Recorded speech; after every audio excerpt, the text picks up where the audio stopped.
Chapter 241. The Brilliance of Human Nature. Over 100 mortals, led by their Primarch, had routed the Eldar raiders.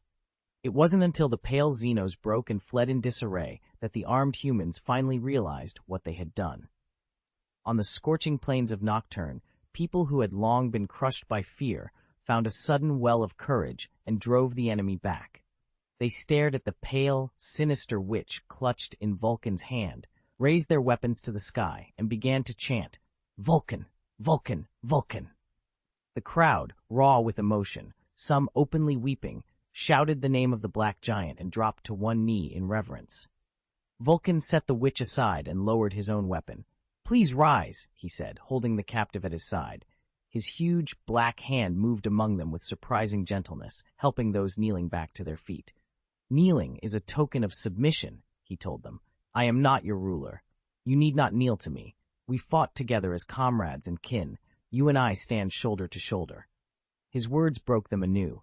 Tears flowed, not from fear, but from something like pride, awed by the hulking figure whose face was fearsome, yet whose heart proved unexpectedly kind.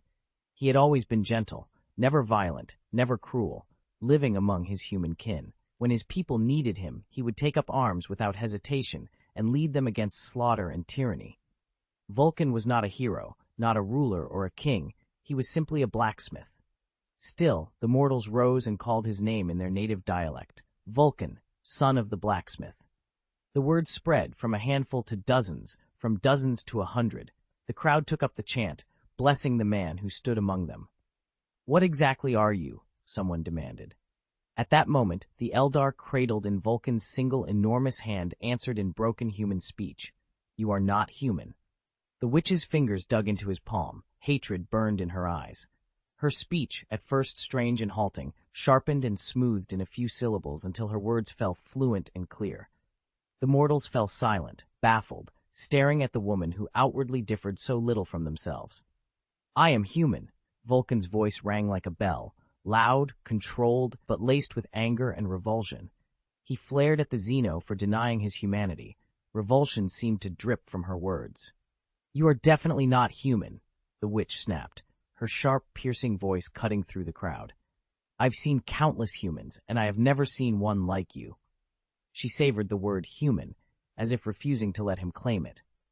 To her, aside from his outward shape, he shared none of what made someone human, not the ordinary mixture of strength and speed, not the quickness or stubborn courage, not the cunning or the messy, shadowed parts that make people real.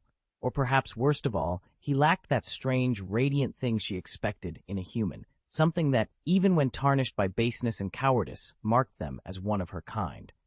Outwardly dark and immense, the giant was inwardly warm and pure.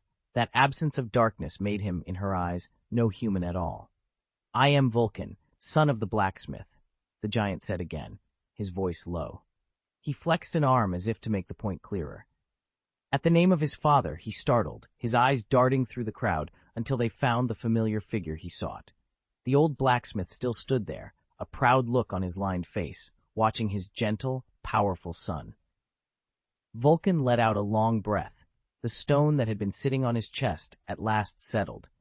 The townspeople poured into the square, pressing around the warriors who had stepped forward and showering them with blessings and praise.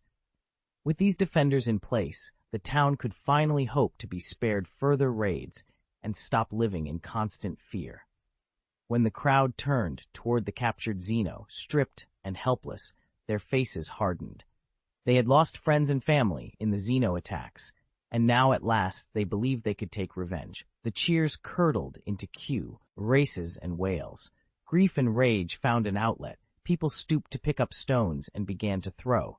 In moments the Xeno was streaked with wounds, blood running freely. He staggered and teetered on the edge of fainting. Vulcan frowned. He understood their desire for vengeance, but not this. There was no honor in such savagery. "She will be judged, and she will pay for her crimes," he said, lifting the Xeno out of the mob's reach. "But tell me, what difference is there between us and them if we become like them?" A howl rose from the crowd. "They tortured and murdered our loved ones. Can we not have our revenge?" "You may demand revenge," Vulcan answered, his voice low and commanding. His presence calmed the increasingly frenzied crowd. She has committed crimes and should atone, even with her life if the judgment finds it so. But that does not give us license to torture or humiliate her. We are human, he continued, eyes sweeping the assembly. Humans possess something called compassion. If we abandon that now, how are we different from the Xenos?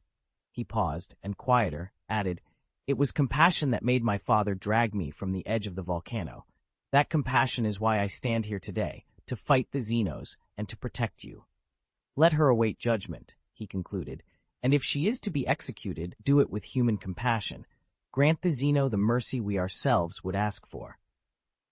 At Vulcan's words, the crowd slowly eased. The chests that had been heaving with rage fell back into a steadier rhythm. Vulcan! The shout rose as one.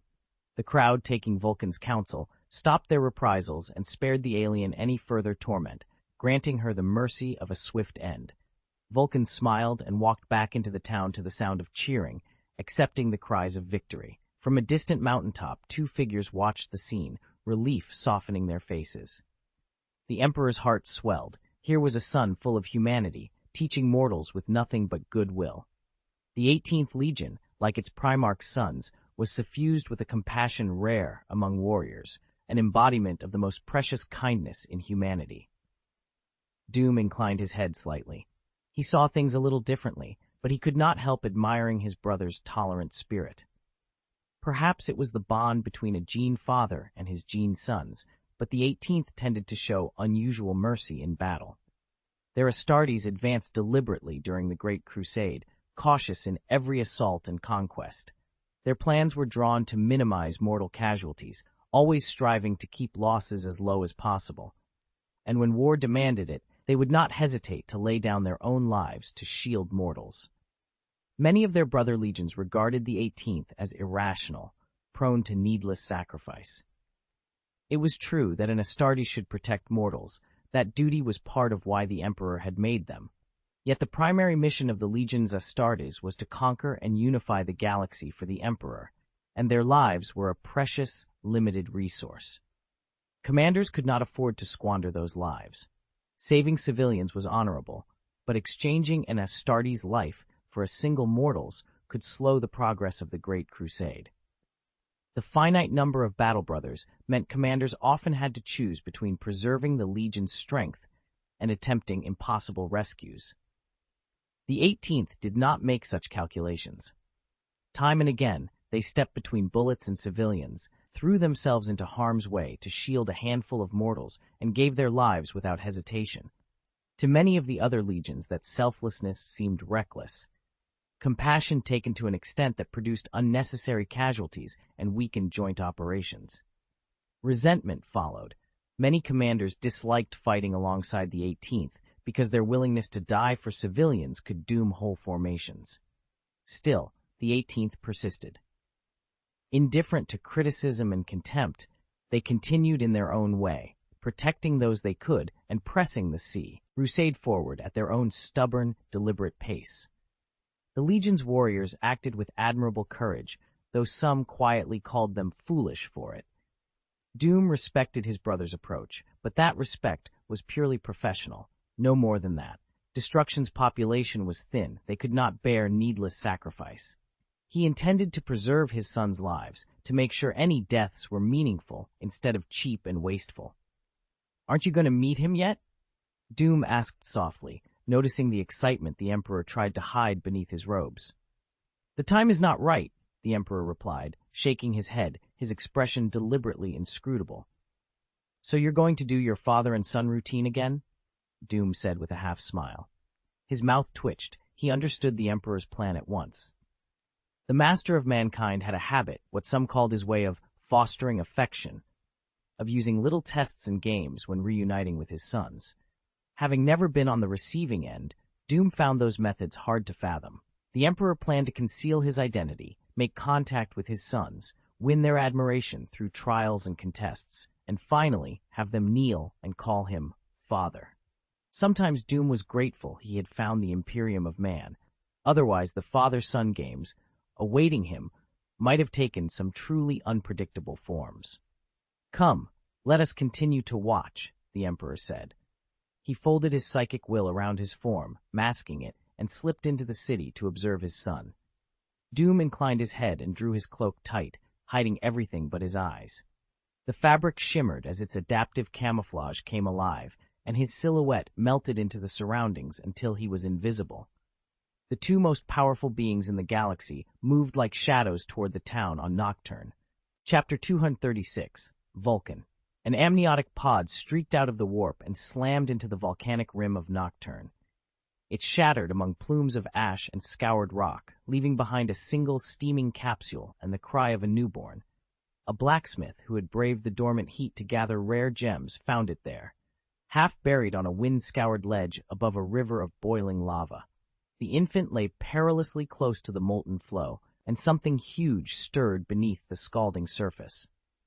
The blacksmith heard the faint rasp of surfacing jaws and felt the danger like a change in the air. Without hesitation, he waded into the heat, scooped the child from the blistering stone, and away from where a monster maw was already breaking through the crust. He carried the infant back to the town and raised him as his own, naming him Vulcan after the old legends of a god of fire and forging, a name meant to mark the child for greatness in metal and flame. Vulcan grew at an impossible rate. The pale, almost snow-white skin and dark pupils he had been born with warped under Nocturne's harsh skies. His flesh darkened and took on a tough, strange texture, his pupils widening into burning, blood-red irises. He became immense, broad-shouldered and heavily muscled, skin the color of cooled basalt, eyes like twin embers that glowed in dim light. His appearance could intimidate. At first glance, he looked like a living furnace, terrible and terrible to behold. But beneath that terrifying exterior was an innate gentleness. Vulcan had followed his adoptive father into the forge, taking up the trade of blacksmith. He learned faster than anyone expected. The Primarch's skill improved so quickly that in a matter of months he was already outstripping the man who had taught him. At first the town was afraid of him. They whispered that he was a monster, the very embodiment of terror. His size and stranger's bearing made people uneasy. But after living among them for a while, the fear faded. The townspeople came to admire Vulcan's work. His tools were not only hard-wearing, but beautiful, pieces of craft that looked more like art than instruments. So many were bought and never actually used. They were displayed and even enshrined in local homes. For a time, life was quiet and steady. Then one day, uninvited guests arrived and shattered that peace. The blacksmith called Vulcan home and, voice trembling, told his adopted son to bolt the doors and fasten the shutters. Fear was written on his face. It wasn't just their house. Everywhere was the same. The usually busy streets lay empty. Shops were shuttered. People cowered behind closed doors. Vulcan stood there, unsure what to do. He stared at his trembling father and listened to the sound of neighbors gnashing their teeth in fear through the thin walls. "What's wrong, father?" Vulcan asked, confusion heavy in his voice. His father, the town blacksmith, swallowed and tried to steady himself as he explained. Nocturne had always suffered from natural disasters, he said, but the thing that made survival truly precarious was a different kind of calamity, one brought by other beings. From time to time, human-like alien raiders would descend on Nocturne and its surrounding villages. They didn't just steal or burn, they delighted in slaughter. They tormented and humiliated the people for sport. At first, whole districts fought back. Craftsmen and farmers armed themselves with weapons they had forged and fashioned by hand and met the invaders in the streets. But the raiders were fast and lithe in a way Nocturne's people weren't. Every act of resistance only seemed to invite worse cruelty. Those who stood and fought were hunted down in frenzied brutality, their screams left ringing through the alleys as the attackers carried on. Over the years, open resistance dwindled. Now when the raiders came, people stayed inside, bolting doors and pressing themselves against shuttered windows, praying the monsters would be gone by morning, and that misfortune would pass them by. The townsfolk had lost their nerve. They huddled in doorways and alleys like penned animals, waiting for the raiders to pick them off one by one. After explaining the situation, the blacksmith reached out and steadied his son's knee, urgency in his voice as he whispered for him to hide. A man like Vulcan, so obviously different, would be the first to be seized and carried off. Vulcan's dark cheeks tightened. He sank to one knee beside his father. "We should fight," he said. "Cowardice won't win us the attacker's pity." The blacksmith, broad and solid as a fortress, looked down at him and spoke softly. "If there is a reason you are what you are," he said, "then today is the day it's meant for." Vulcan's jaw set. He offered his father a brief, steadying look, then rose and took a massive hammer from the weapon rack. The weight of it felt like returning home in his hands. He had long known he wasn't like other men, had learned to carry that difference rather than hide it.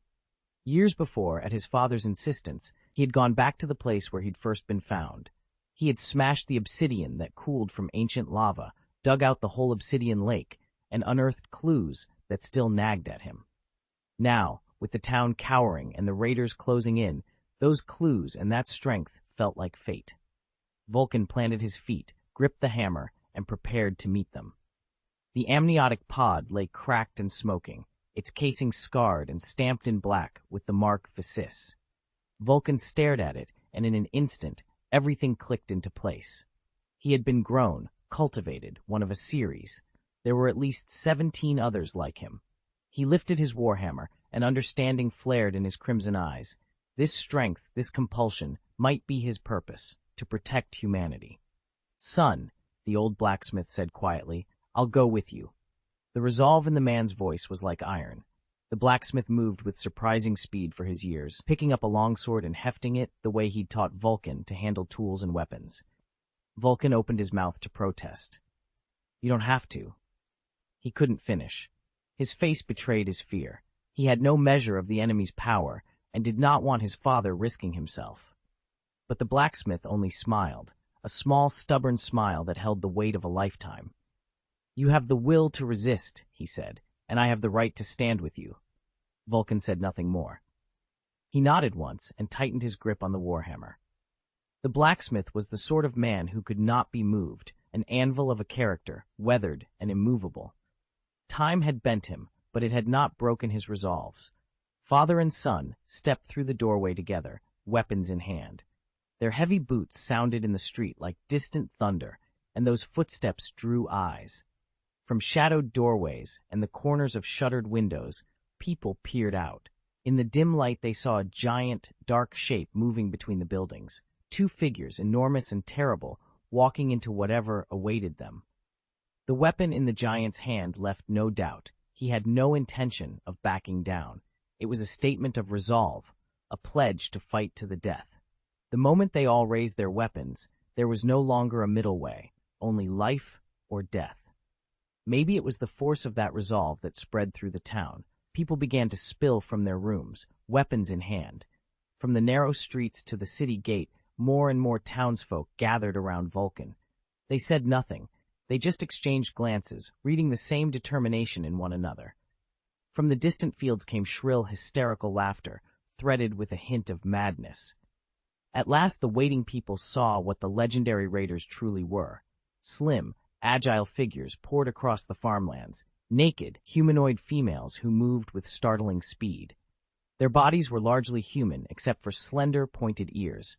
Otherwise, they might have passed for delicate, hyper-lithe humans. Their faces were streaked with war paint, their eyes glittered with bloodlust, and cruel smiles twisted their lips. When the Wyke has caught sight of the black, tower-like figure at the head of the group, their faces lit with hungry excitement. "Drag that prey back to Kamara," one called in Eldari. "I want to savor him." The words passed between them like a dark promise. The lead witch licked her lips, eyes glittering with greed. Vulcan met their sudden charge with a steadying grip on his hammer. He felt the raiders' weakness at once, small cracks in their confidence and coordination, and it steadied him. He had never faced witches before. For a long time he'd believed his strength fell short, that he could not protect everyone. Now, knowing otherwise, he allowed himself a quiet, sure smile.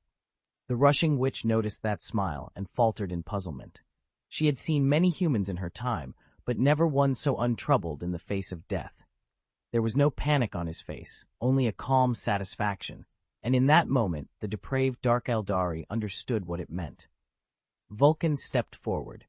His bulk moved like an unstoppable war engine, Each footfall made the very earth tremble. To the dark Eldari, the world went fuzzy for a heartbeat. A black silhouette blossomed out of the gloom, a massive warhammer filled their vision, and then everything went dark. The raiders moved like phantoms. To ordinary mortals, they were untouchable, darting and slicing with cruel precision. But the thing before them was no mortal. Vulcan was a primarch, a demigod forged by the Emperor, towering, almost elemental in his strength, and in his eyes their speed made no difference. He swung. The hammer came down like a falling star. There was a wet, graceless sound as the witch's lithe form was smashed apart against iron. The hammer's face was spattered with dark crimson. The Eldari's body was mangled in an instant, reduced to pulp. Before the witch's sister could even comprehend what had happened, Vulcan was inside their ranks, his iron hammer a blur of motion. By the time anyone, mortal or craft-worlder, could properly react, dozens of raiders lay broken at his feet, their shapes shredded and scattered by blows that left no mercy in their wake. No, the witches howled as their sisters fell and their souls were devoured by the Dark Prince. Humans roared in reply, raising weapons and closing around the accursed Xenos. Under Vulcan's command, the mortals unleashed terrible power, breaking into small bands to strike at the invaders. The Primarch had lit a fire in them. For the first time, they knew these aliens could be beaten. Vulcan led the charge like a black whirlwind through their lines, cutting the witch raiding party to pieces. Even the quick-eyed Eldari, whose senses could pick up fragments of his movement, had no time to react. Each swing of his massive hammer meant instant death to anyone struck. With every blow, he grew more ferocious, his dark face splattered with alien blood. The normally kind Primarch had become wrathful. Humans alone earned his pity, and all Xenos were to be destroyed. In seconds, half the raiders lay dead. Only a few escaped the storm of Vulcan's assault. "Get out of here!" A shriek in the Eldari tongue cut the air. The figure before them, human in shape but utterly terrifying, was enough to send the dark Eldari reeling. Vulcan did not know their language, but he read panic as plainly as any speech. They were trying to flee. He moved forward, and a black shadow fell over the terrified raiders. With one vast hand he closed on a witch, stripped and writhing, and slammed her to the ground. The captured woman went still beneath him. Vulcan was a Primarch, born to command, bred in strategy as surely as in the forge. Even when his days were spent shaping metal, his mind measured conflict with an iron clarity. He understood what Nocturne needed in that moment, not only a military victory, but a sign. The people who had begun to doubt their own strength required something to restore their courage.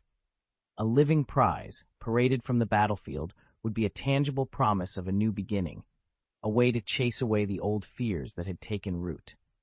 Chapter 237, The Radiance of Humanity. More than 100 mortals, led by their Primarch, had driven the Eldari raiders into retreat.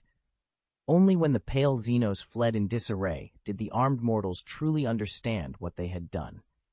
On the scorching surface of Nocturne, the long-oppressed humans had conquered their fear. A sudden, fierce courage had driven their enemies back. They stared at the pale, sinister Eldari clutched in Vulcan's hand, raised their weapons to the sky, and cheered, "Vulcan! Vulcan! Vulcan!" Tears glistened on many faces as the crowd cried the name of the black giant and dropped to one knee in reverence. Vulcan lowered the captive witch with one hand, let his weapon fall to the ground, and reached out with his large, dark hand to help the kneeling people to their feet. "Kneeling is a sign of respect and of submission," he said quietly. "I am not your ruler. You do not need to kneel to me. We fought side by side. We are comrades, and we are compatriots. You and I are comrades, standing shoulder to shoulder." Vulcan's words brought the crowd to tears. The mortals around him were shaken, awed by the towering figure who, despite a fearsome appearance, had shown nothing but gentleness. He had lived among them as one of their own, never a ruler or a hero in name, simply the village blacksmith who, when called upon, picked up a hammer and led them against violence and slaughter without hesitation. Now, moved and grateful, people rose to their feet and shouted his name in the local dialect, "Vulcan, son of the blacksmith." The cry spread like wildfire. Blessings and cheers rolled through the crowd as they hailed their extraordinary compatriot. Just then, an Eldari, a witch, in Vulcan's hand rasped in broken human speech, What exactly are you? You are not human. She was cradled in his massive palm, but she dug her fingers in hard, clutching the giant hand to keep from being crushed, eyes blazing with hatred. Her words, which had started halting and foreign, snapped into clear, fluent human speech within a few syllables, suddenly precise and agile. When the Xenos spoke their language, the mortals were stunned. All eyes swung to the woman whose face was little different from any human's. I am human, Vulcan boomed like a bell, anger and disgust ringing through the words. He was furious at being denied his humanity, and the contempt in his voice seemed almost instinctive. You are not human, the witch snapped, her voice sharp and unforgiving. I have seen countless humans, but I have never seen one like you. She spat the word human, refusing to accept that the black giant could belong to their kind. To her, his human features were only skin deep. His strength, speed, courage, intellect, and that luminous, uncorrupted nobility he carried set him apart.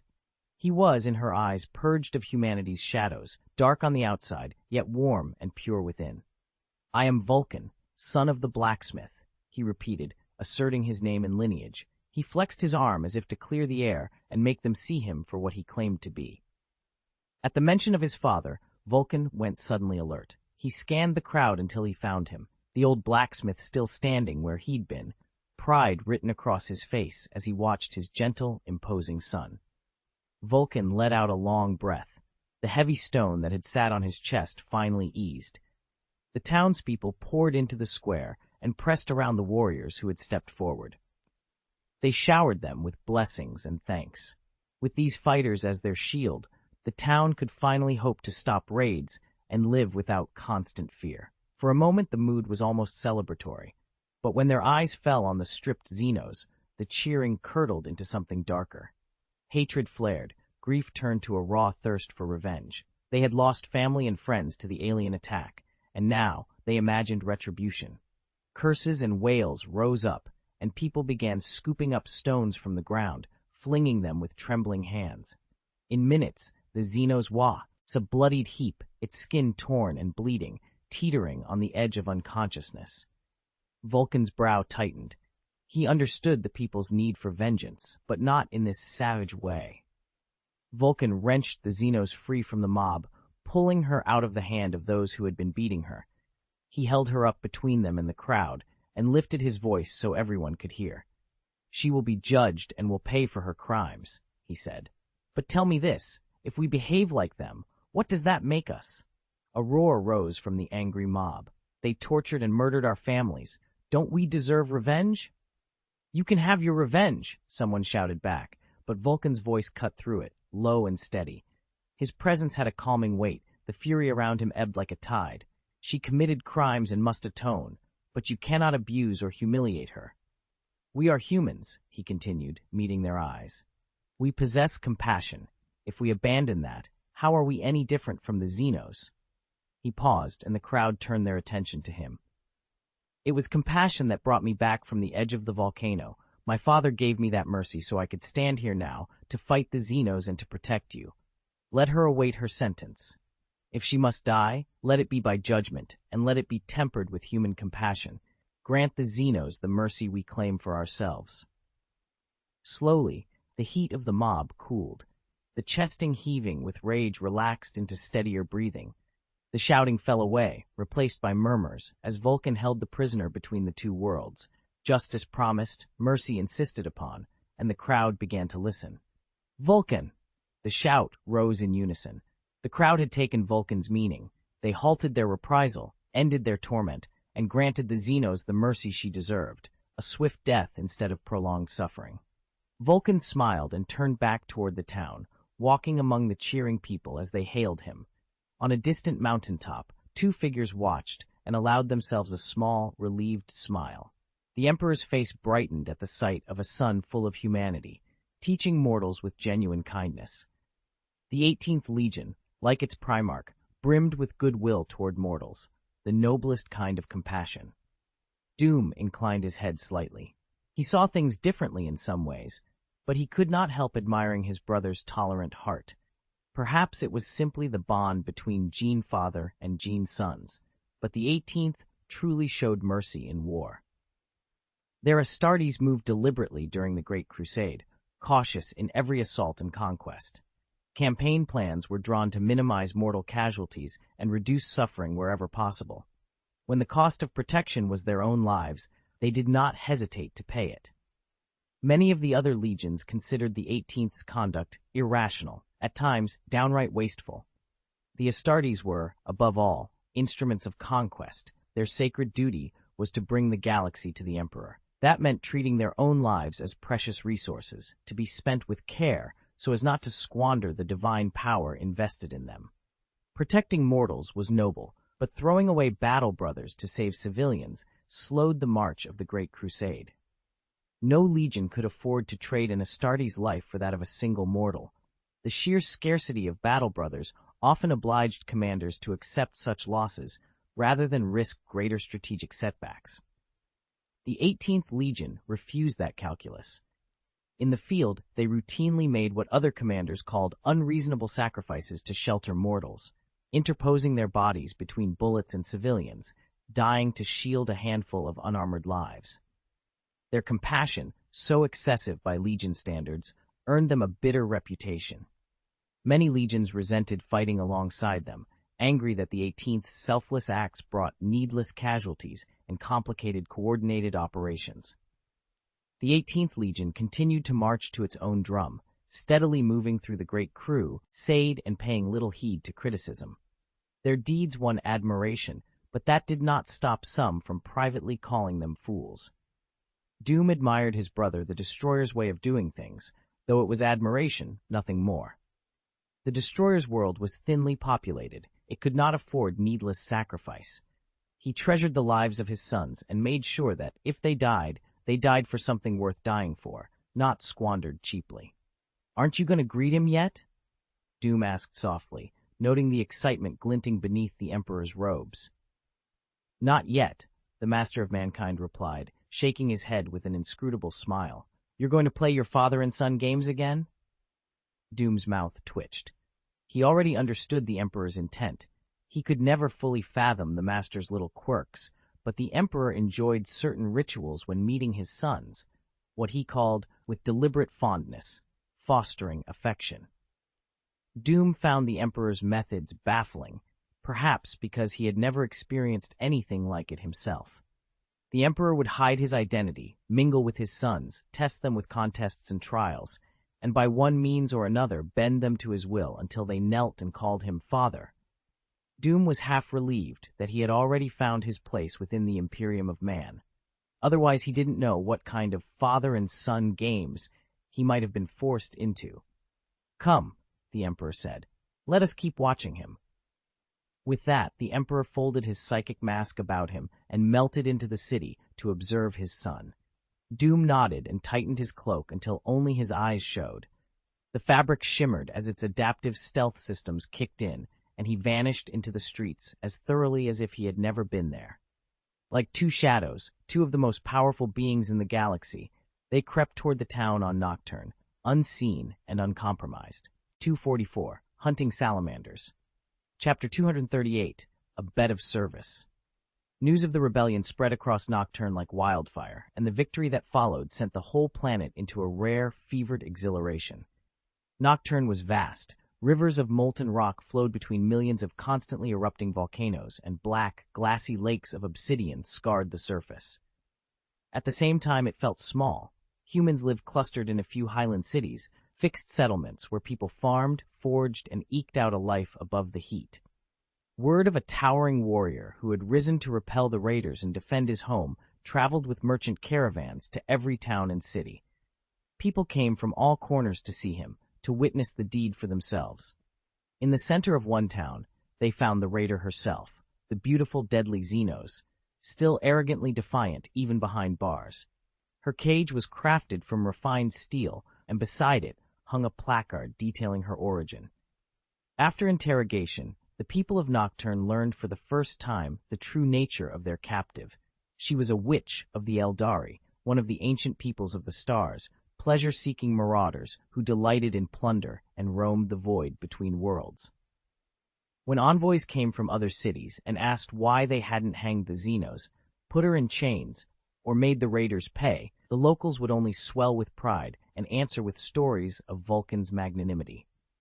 The visitors were stunned. After meeting Vulcan for themselves, they left even more impressed by the giant's strength and kindness. Some were unwilling to go back to their old lives of fear. They built homes outside the settlement and remained in Vulcan's city. Within months, the place swelled into Nocturne's first true city. People admired Vulcan's mercy and willingly placed themselves under his rule, living in the light of his humanity. A Primarch full of compassion had united Nocturne without bloodshed. Mortals accepted him as their king. Now it was time for a grand ceremony to honor the great Vulcan and to judge the guilty Xenos. "Aren't you going to see him yet?" Doom asked. He sat cross-legged at the lava's edge, grilling meat, and leaned back against a gigantic beast the locals called a fire lizard, now cut and used for food. The Emperor sat opposite him. They had been on Nocturne for some time. To avoid drawing attention, they camped in the wilderness at night and moved through the cities by day with their true purpose well concealed. The Emperor said nothing. He bit into the sizzling, oily thigh of a fire lizard, then drifted a few paces away, closed his eyes, and began to divine. From inside his robe, he produced a deck of tarot cards, tossed them casually onto a flat stone, and snapped 3 cards free. "Tomorrow is a good day for recognition," he murmured. Seeing the spread made him smile, a rare, almost boyish expression. "It's time to bring him home." Doom snorted contemptuously at the display, as if the Emperor were some wandering charlatan, and took a long pull on the meat skewer. As he chewed, a mischievous grin creased his face. He remembered something he knew would needle the Emperor. "Tell me this," Doom said, savoring the provocation. "When my brother comes, will he honor his foster father more, or you, his biological father?" He had asked on purpose. Doom had long noticed the Emperor's soft, open fondness for this particular son. The master of mankind's affection for Vulcan's humanity was real and undisguised. To Horus, the Emperor had been a diligent mentor. To Doom, a valued partner. To Vulcan, something almost like pure affection. Doom felt no envy about any of that. He simply wanted to needle the Emperor, to pay him back for several months of camping. For the past few months on Nocturne, the two of them had hunted and devoured everything that moved, and the memory of those meals was ineffably vivid. When Doom spoke, the Emperor's finger trembled. He raised a dark brow and looked at the grinning man. His hand tightened slightly. He said nothing.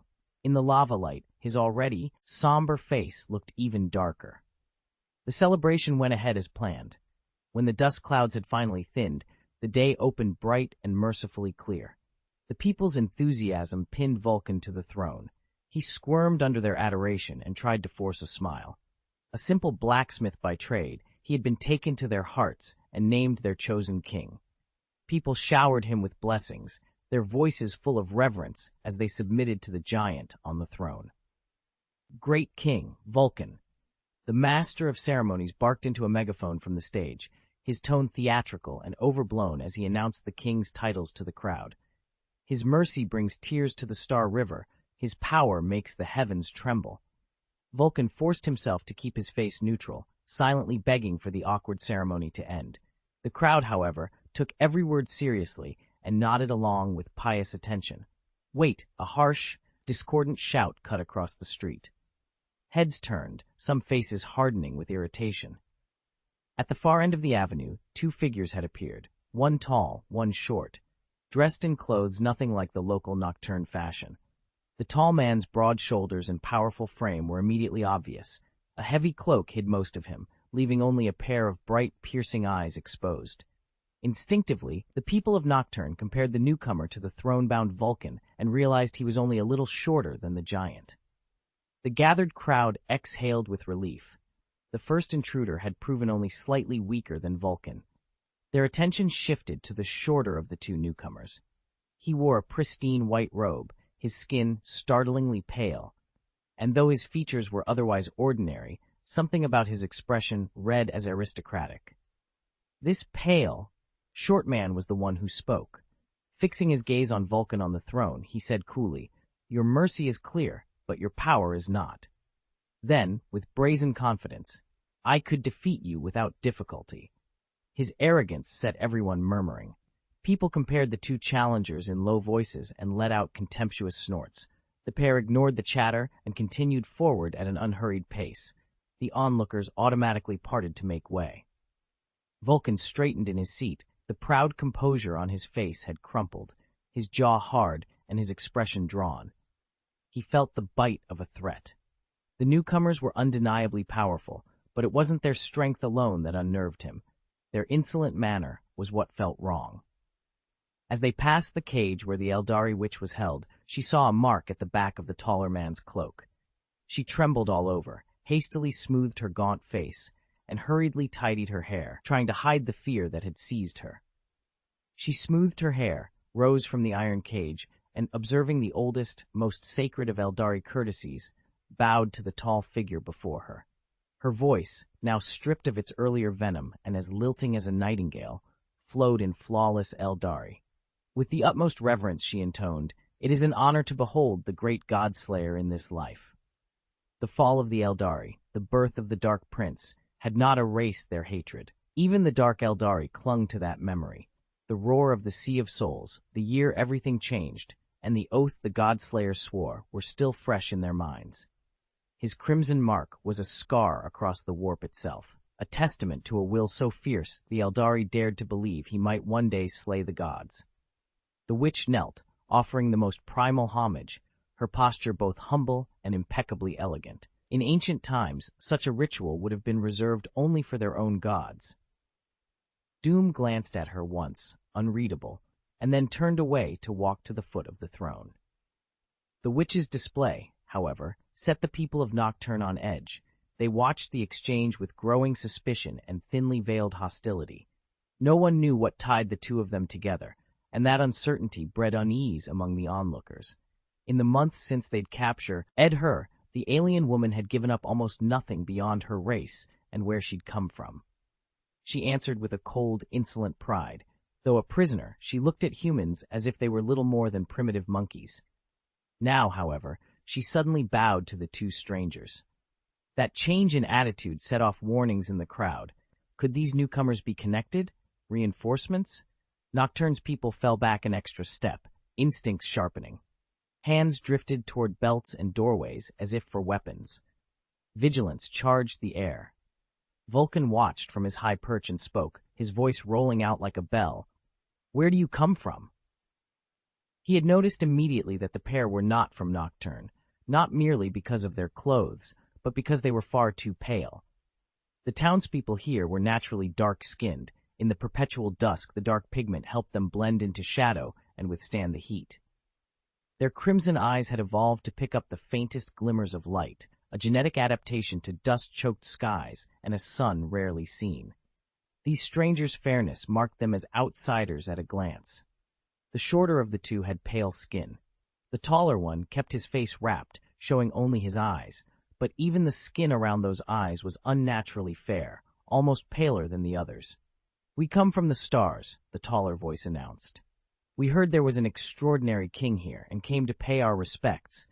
Instead, we found nothing but boastful flattery."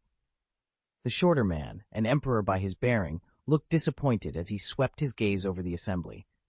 "So it seems," he said coldly, "that these are empty words. You are far less powerful than you claim." A ripple of reaction passed through the people of Nocturne. Expressions shifted, and the crowd slowly tightened its circle around the strangers. "Stop!" came a low, authoritative shout from the high platform. Vulcan rose, lifted a hand, and halted the movement. Crimson eyes fixed on the shorter man as he asked, "Then what would you have me do?" "Compete with me," the Emperor replied with a smile. "Prove that your people's boasts are not false." Vulcan inclined his head and accepted the challenge.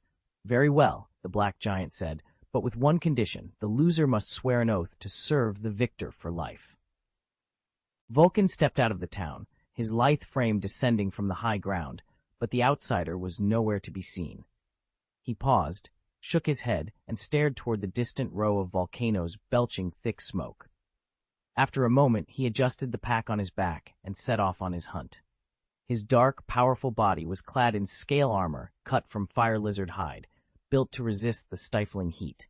He pulled a respirator from his pack and fitted it on. Its design mimicked a fire lizard's lungs, letting a human draw enough oxygen from the thin volcanic air. He looked up once more, searching for the outsider, but there was no sign of him. Vulcan tucked the spare respirator back into his pack. Even with the added weight, he kept it out of a stubborn hope. If the outsider ran into trouble in the volcanic wastes, the extra equipment might save him. The volcanic region seared the air, lava streamed down gullies, braided into rivers of molten rock, and pooled into blistering lakes where the landscape flattened. Fierce fire lizards lurked in those magma pools, keeping their metabolisms low and slipping into a kind of hibernation, surfacing only when prey came close enough. Jagged obsidian and sharp rock lay everywhere, a constant hazard, but Vulcan moved with sure-footed agility, sidestepping shards to avoid being cut. He skirted the outer lakes without pausing, ignoring the fire lizards that bored to the surface and hissed at him.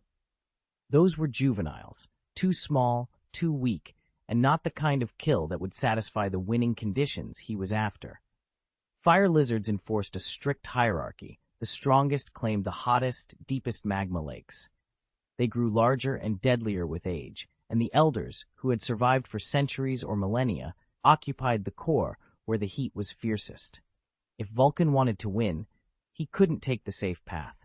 He would have to push deeper into the volcano, into the core, and hunt an elder-level fire lizard, one of the ancient beasts that had lived for thousands of years.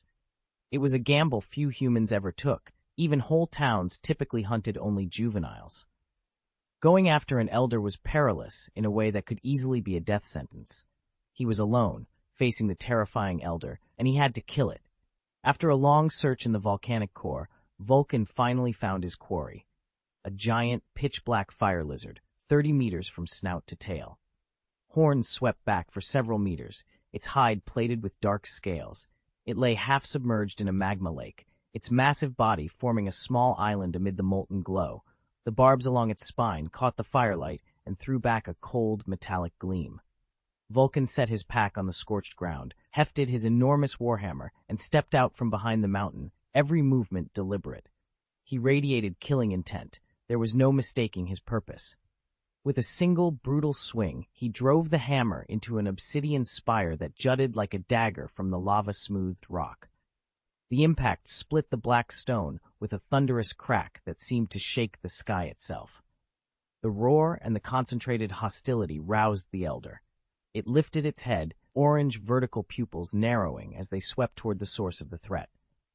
From its vantage, it saw only a tiny, lowly black worm of a figure, Vulcan, clutching a shard of the shattered obsidian like a crude black dagger, hurling it straight at him. Vulcan planted both hands on a jagged stone outcrop, veins bulging, and let out a roar that split the air. He twisted his body and hurled the obsidian at the fire lizard. The fire lizard answered with a thunderous bellow, mouth gaping to reveal rows of serrated, scaled teeth. The ground shuddered as he rose from the magma lake like a doomsday beast, breaking free from molten rock. He shook his armored hide and sent geysers of lava spraying from his body like falling meteors, then shoved off with his powerful limbs and charged toward the fat black worm on the shore. The elder's simple mind couldn't fathom why a worm from the outer volcano would have come into his territory to challenge him. Had the creature come to be devoured? Lava dripped from between the lizard's teeth, and a living fire glowed deep in his throat.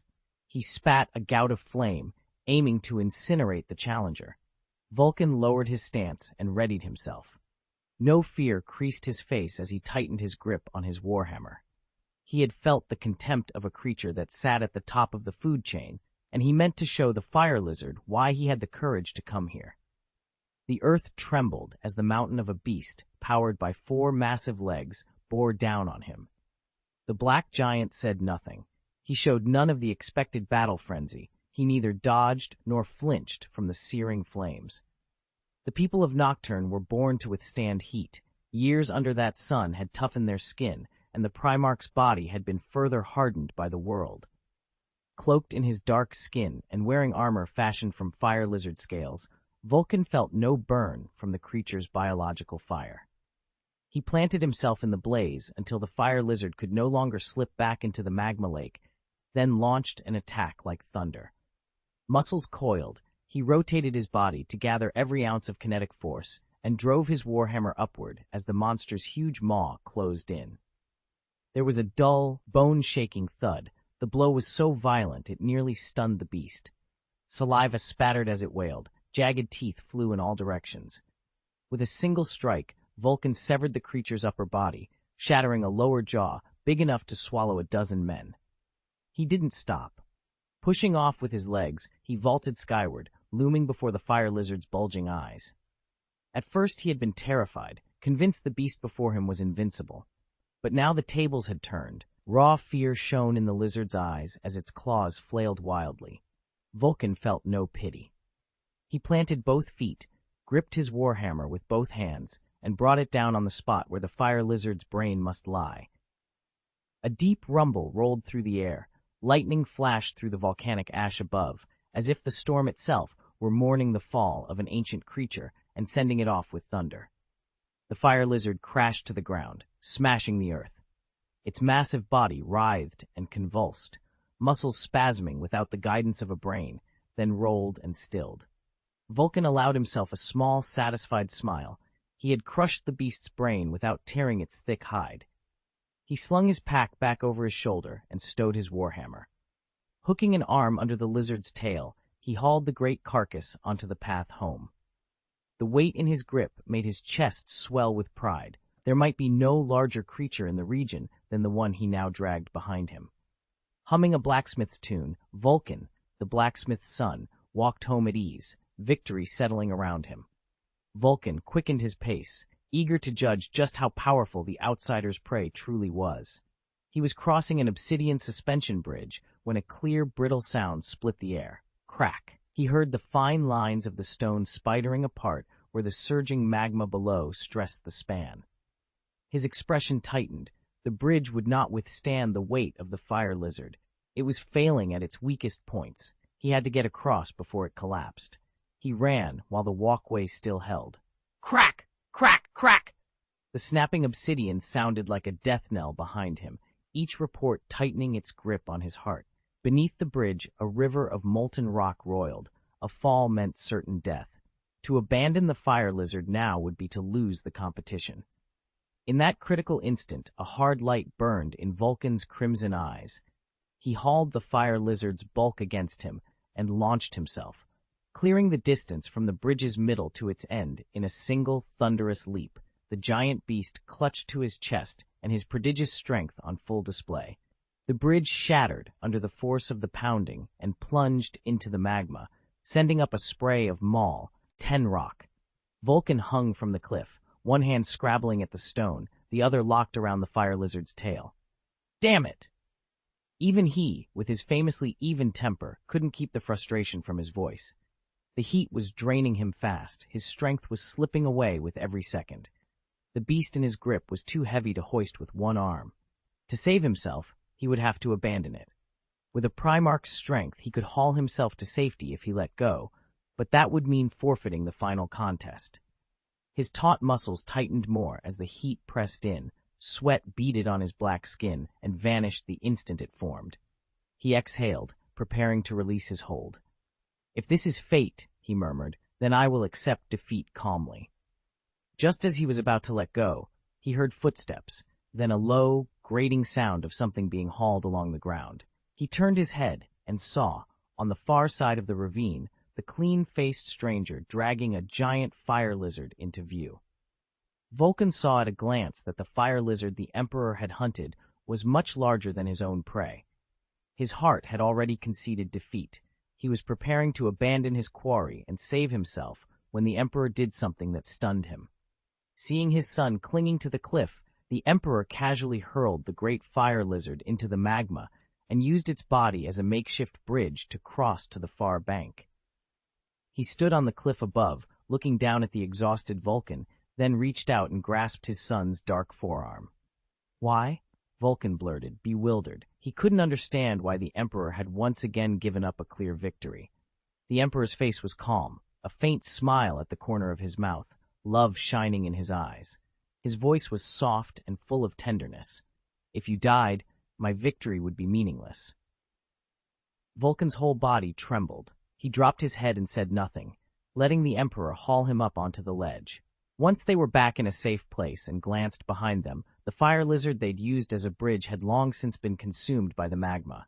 Its remains burned into Sarira, thanks to Bao Zheje for the reward. 246. I'm just a blacksmith's son. If you die, my victory will be meaningless. The stranger's words had been said with an almost painful sincerity, and they kept echoing in Vulcan's head.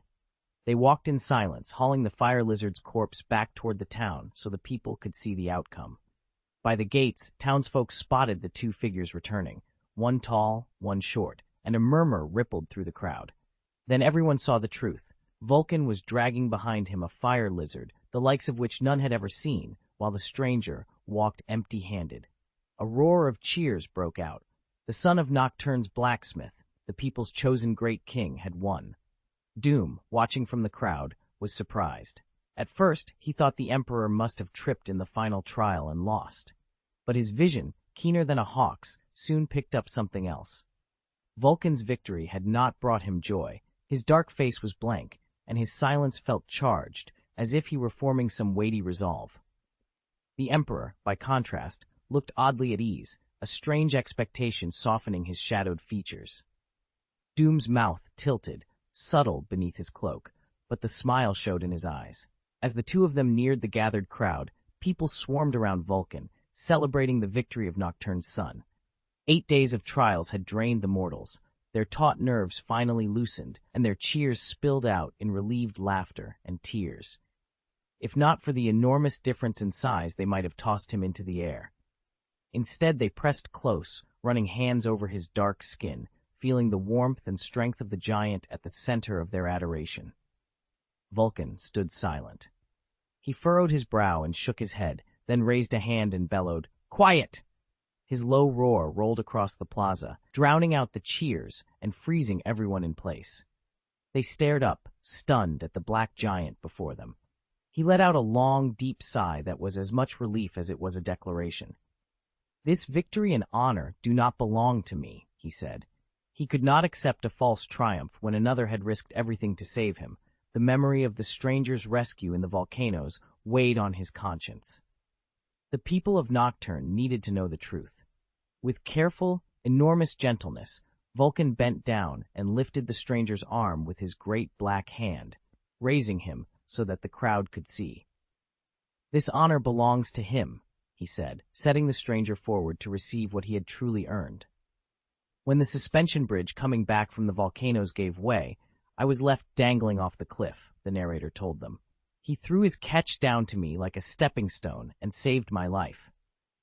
The crowd from Nocturne stared, incredulous, their crimson eyes locked on the stranger, standing with his arm raised. Vulcan set down his pack, drew a skinning knife, and began to work. The fire lizard's hide slid under the blade as he traced the gaps in the scales with steady, practiced strokes, peeling back the skin to expose the soft throat, an honor piece taken only in moments of significance. When he finished, Vulcan crossed to the stranger and laid the throat hide across his shoulders. Looking out at the watching townspeople, he spoke plainly and without flourish. "He gave up his honor to save my life. That is true nobility, and it deserves our respect." A cheer rose up from Nocturne. Prejudices fell away in an instant as the crowd celebrated the stranger's deed and welcomed his victory from the bottom of their hearts. Vulcan dropped to one knee before the stranger, bowing his proud Primarch's head, and swore an oath in a voice that rolled like thunder. "From this day forward—" Before he could finish, the stranger stepped forward and laid a hand on Vulcan's shoulder, gently helping the towering warrior to his feet. The crowd watched in confusion. Vulcan still wore the fire lizard skin, the trophy of his victory, and the stranger's casual, almost intimate gesture puzzled everyone assembled. Only Doom understood what was happening. He felt a sudden, fierce recognition. The most glorious moment the Emperor could give was unfolding here, before his son. Doom's lips twitched. He turned his face away as if to hide the emotion, yet he kept the scene in the corner of his eye, drinkingly every subtle motion. The stranger helped Vulcan upright and nodded with approval, pride warming his expression. "You show humility and honesty," he said. "That is good, Vulcan. You are what I hoped you would be." As the words left his lips, the stranger's small, human guise began to change. His frame lengthened, light poured from him, and a golden radiance bloomed around his body. The people of Nocturne and those standing with Vulcan recoiled as one, stunned into silence, staring at the miraculous transformation unfolding before them. The stranger's body expanded, growing until he towered 8 meters tall, bathing the square in a warm, benevolent golden light. His features shifted into a perfection so complete it answered whatever yearning lay in each heart: benevolence and compassion, majesty and beauty, purity and radiance, greatness and affability. Every person present saw, reflected in that face, the very image they most longed for: the master of mankind, the Emperor. Like the sunrise breaking over the land, that golden glow illuminated every face. The people of Nocturne fell to their knees without hesitation, prostrating themselves before the figure, tears of awe streaming down their cheeks. They had never seen such light. They instinctively squinted, then forced their eyes open, trying to imprint the vision into memory. And yet, in the midst of that worshipful hush, only one person saw the truth: a spirited, middle-aged man whose face was full of quiet pride.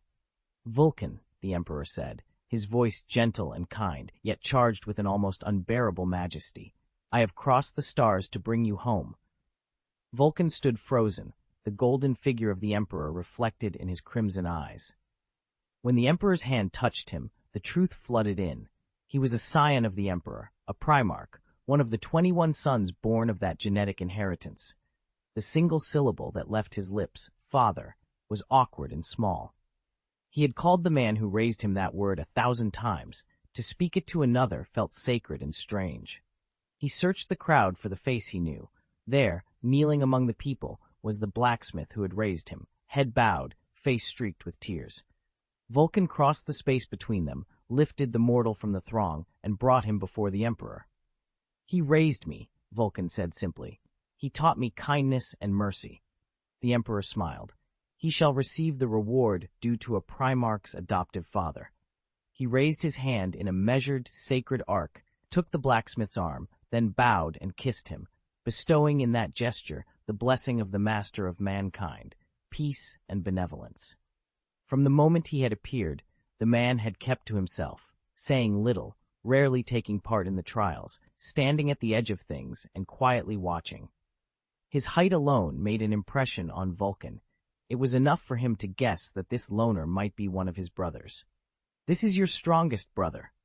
The Emperor introduced him simply. The stranger shrugged off his cloak and offered a friendly smile. "Doomnovik," he said, nodding once in greeting. "Vulcan." The black giant returned the name with a broad, relieved smile.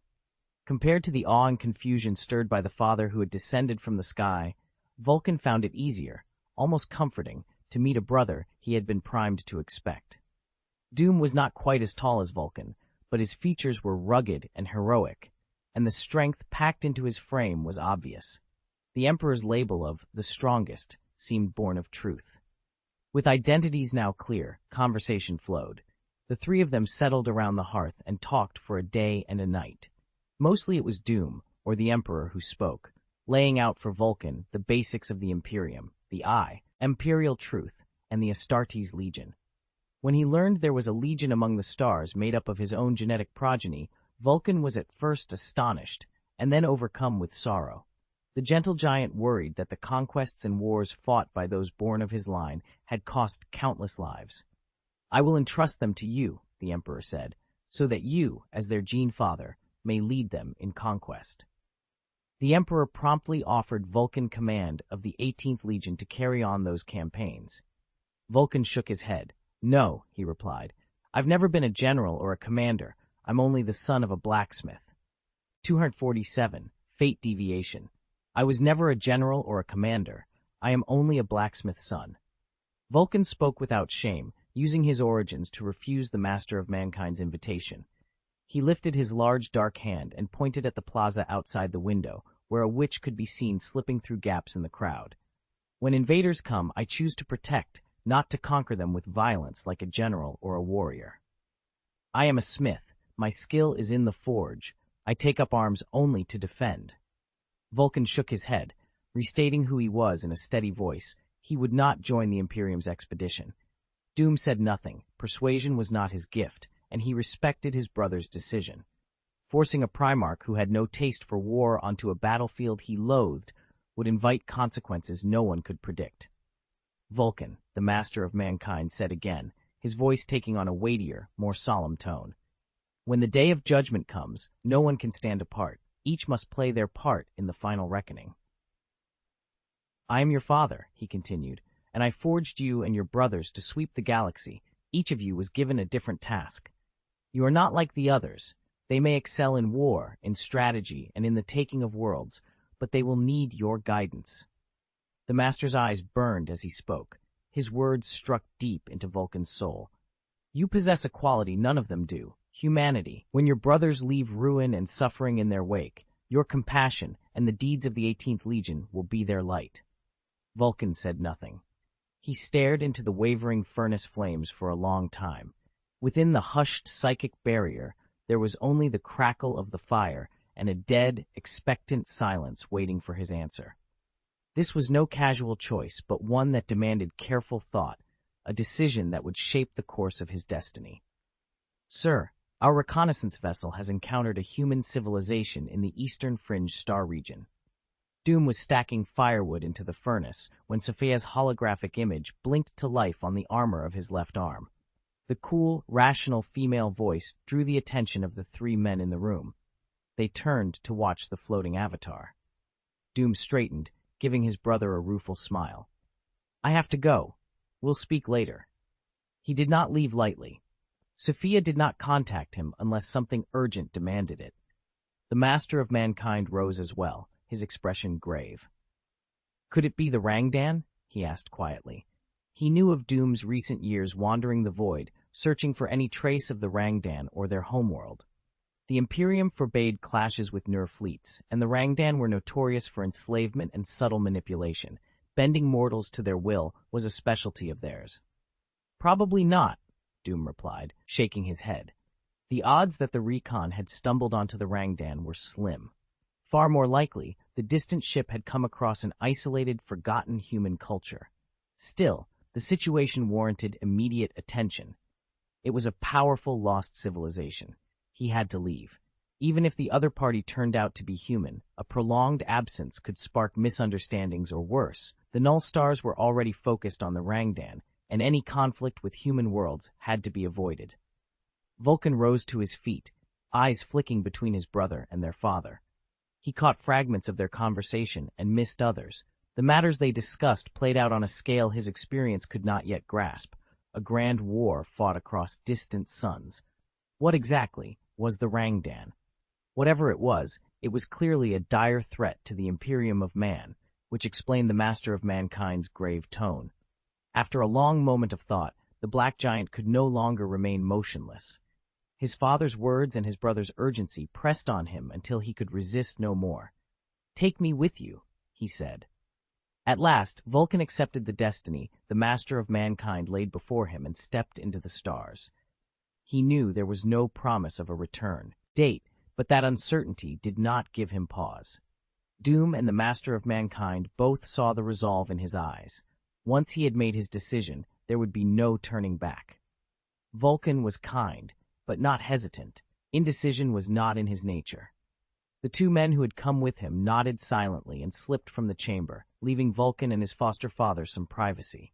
The master of mankind lifted his arm and, to the murmured reverence of the nocturne people gathered around, held the small cage that contained the captured Dark Eldar witch. Doom's eyes swept over the captive. She would not meet the master's gaze, trembling in her prison like a wounded animal awaiting its fate. The master shook his head and, without cruelty, raised the cage a little higher. I have no use for her, he said. I intend to present her to Malkador. He could use someone to confide in. Doom glanced at the Eldar with an expression of pity. Her prospects were grim. Malkador's burdens and darker secrets had already driven many who called themselves his friends to madness. Too many former confidants had been broken by what they were told. After a moment, Vulcan stepped out of his house, shouldering the warhammer and slinging the travel bag his foster father had prepared. He nodded once to the two waiting at the gate, ready to go. The master of mankind raised a hand to the sky. A shaft of golden light leapt from his fingertip and cut through the choking volcanic ash, restoring sunlight to the world below. The mortals fell to their knees once more, voices rising in praise of the miracle, exalting the greatness of the master of mankind. Watching them, Doom finally understood where faith itself came from. The master did not merely appear. He manifested across the galaxy, wrapped in a psychic veil that showed him differently to each observer. Given that, it was hardly surprising that people perceived him as a god. "I think you'd do well to restrain yourself a little," Doom said, half counsel, half warning. "I am not a god," the master answered, reiterating that he was immortal. Vulcan listened in silence, offering no comment, but filing the exchange away for later consideration. From the rent in the sky, the shuttle descended like a golden eagle, bearing that sunlight with it as if it were a blessing. The mortals would remember the moment as sacred. The master of mankind came down upon Nocturne and carried off his extraordinary son. In orbit, Doom made his farewells in a hurry. "Brother, forgive my abrupt departure," he said to Vulcan. "There is urgent intelligence in the far stars that requires my judgment." Vulcan returned the embrace, reading his brother's urgency with steady goodwill. "We will have time again," he replied, but then, with a hard edge beneath his warmth, he added, "Go quickly. The fate of billions may hinge on your choice. When my fleet has finished refitting, we will meet again." Doom clapped Vulcan's shoulder, exchanged a brief, meaningful look with the master of mankind, and turned. He boarded a shuttle, left the Emperor's Dream, and boarded the Royal Majesty without delay. The ship made the jump into the warp, bound for the Nur fleet in the distant reaches of the Eastern Fringe star region. Far within the warp, something like a divine will lingered just outside the crystal labyrinth, sensing that destiny had shifted. A single thought coalesced in that void. Doom had found the 13th Primarch and was racing to make contact. "Don't you intend to give an explanation?" The roar of the blood god tore through the warp storm, its will coiling around the crystal labyrinth as it demanded an answer from the Lord of Change. By the original plan, the next Primarch the master of mankind should have found was the 7th, followed by the 13th. A cold, delighted laugh echoed from the labyrinth's depths. "He, he, he." The voice was like glass and fire, full of cruel joy. "Destiny is not immutable. It is woven from countless threads and forever in motion. Every twist is exquisite," the Lord of Change crooned, and the great constants themselves unfurl and shift, eventually guiding everything toward their inevitable ends. The creature shrieked with manic glee. Doom's empty fate, an aberrant, hollow strand, had begun to tug at the others, altering their courses and nudging what once seemed fixed onto a new, unpredicted path. 248. Reboot Gillimon. Fate is fickle. It twists and turns in ways neither gods nor mortals can fully predict. At certain moments, it departs from its apparent course and delivers brutal surprises to those who thought they had seen its pattern. In the warp, there are whispers and old stories that say the Lord of Change's great game aims at the annihilation of everything, all things collapsing back to their origin, and then even that origin being unmade. To glimpse the end of fate, the legends say, Tzeentch did not hesitate to set his game in motion, using countless agents to steer both the material universe and the warp toward ruin. But these are only legends. The Lord of Change's true purpose is known to no one, perhaps not even to himself. Fate itself shifted, peeling away from the future it seemed bound for and sliding into a direction beyond the gods' foresight. The gods' sight had pierced past and future. They perceived what was fated and sought to meddle with it. This time, the one who stepped off the chessboard of fate turned that very unpredictability against the gods.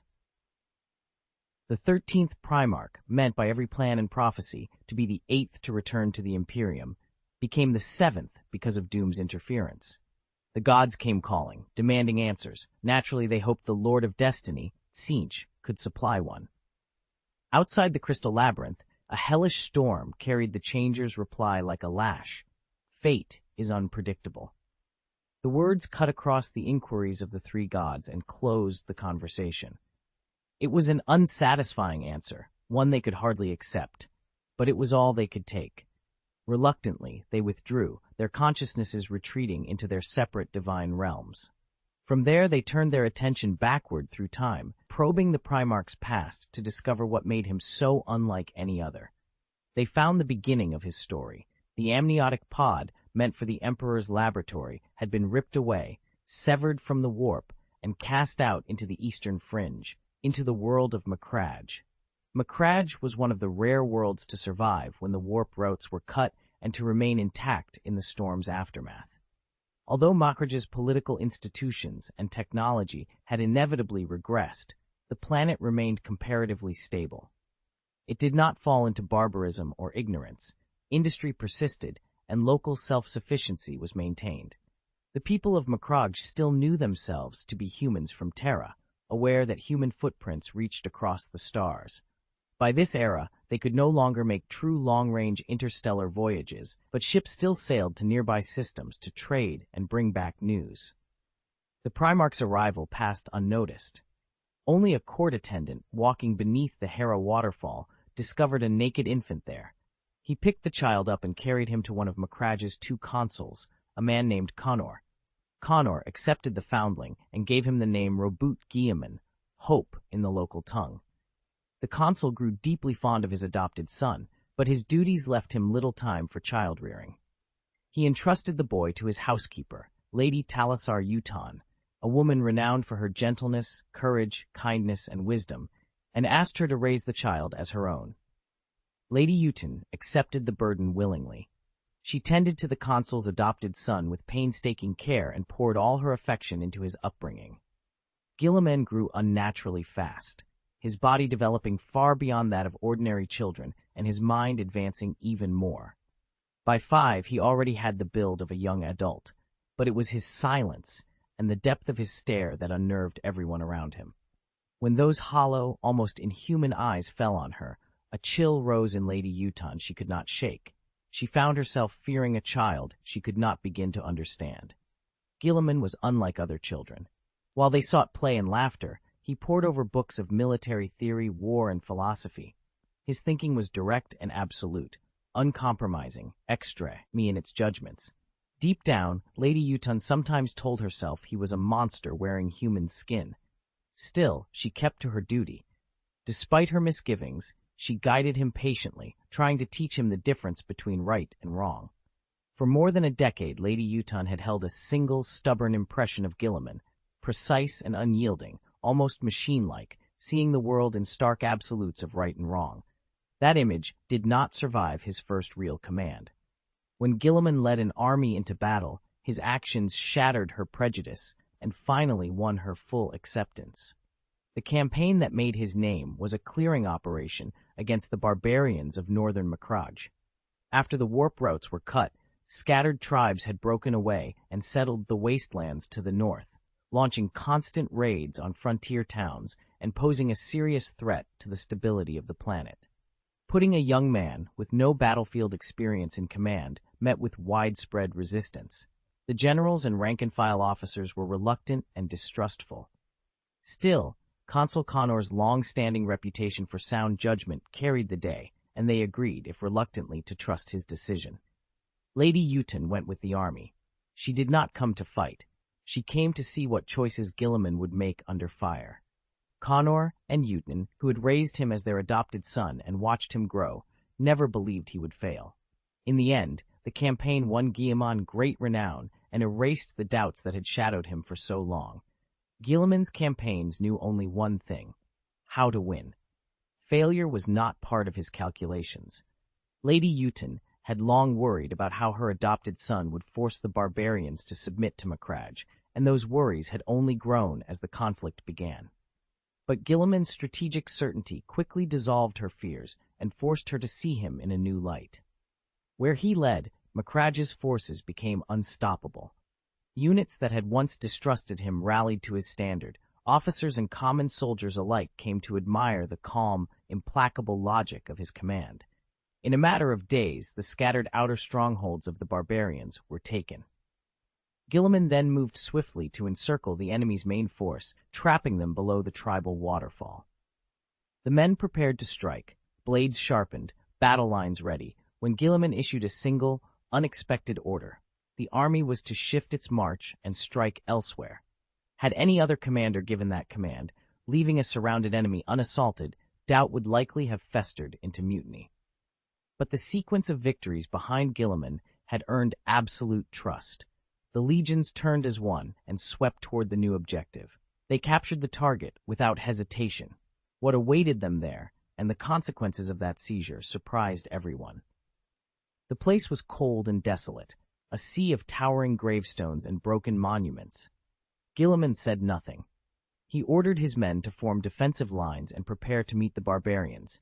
Just as he had expected, the barbarian host poured out of their stronghold, full of rage and intent on a fight to the death with Macragge. Later, Lady Uton would learn that the cemetery they had chosen for the confrontation was sacred ground to the barbarians, an ancestral burial site where their dead were honored and worshipped. When the two forces met, Guilliman walked out of his ranks alone.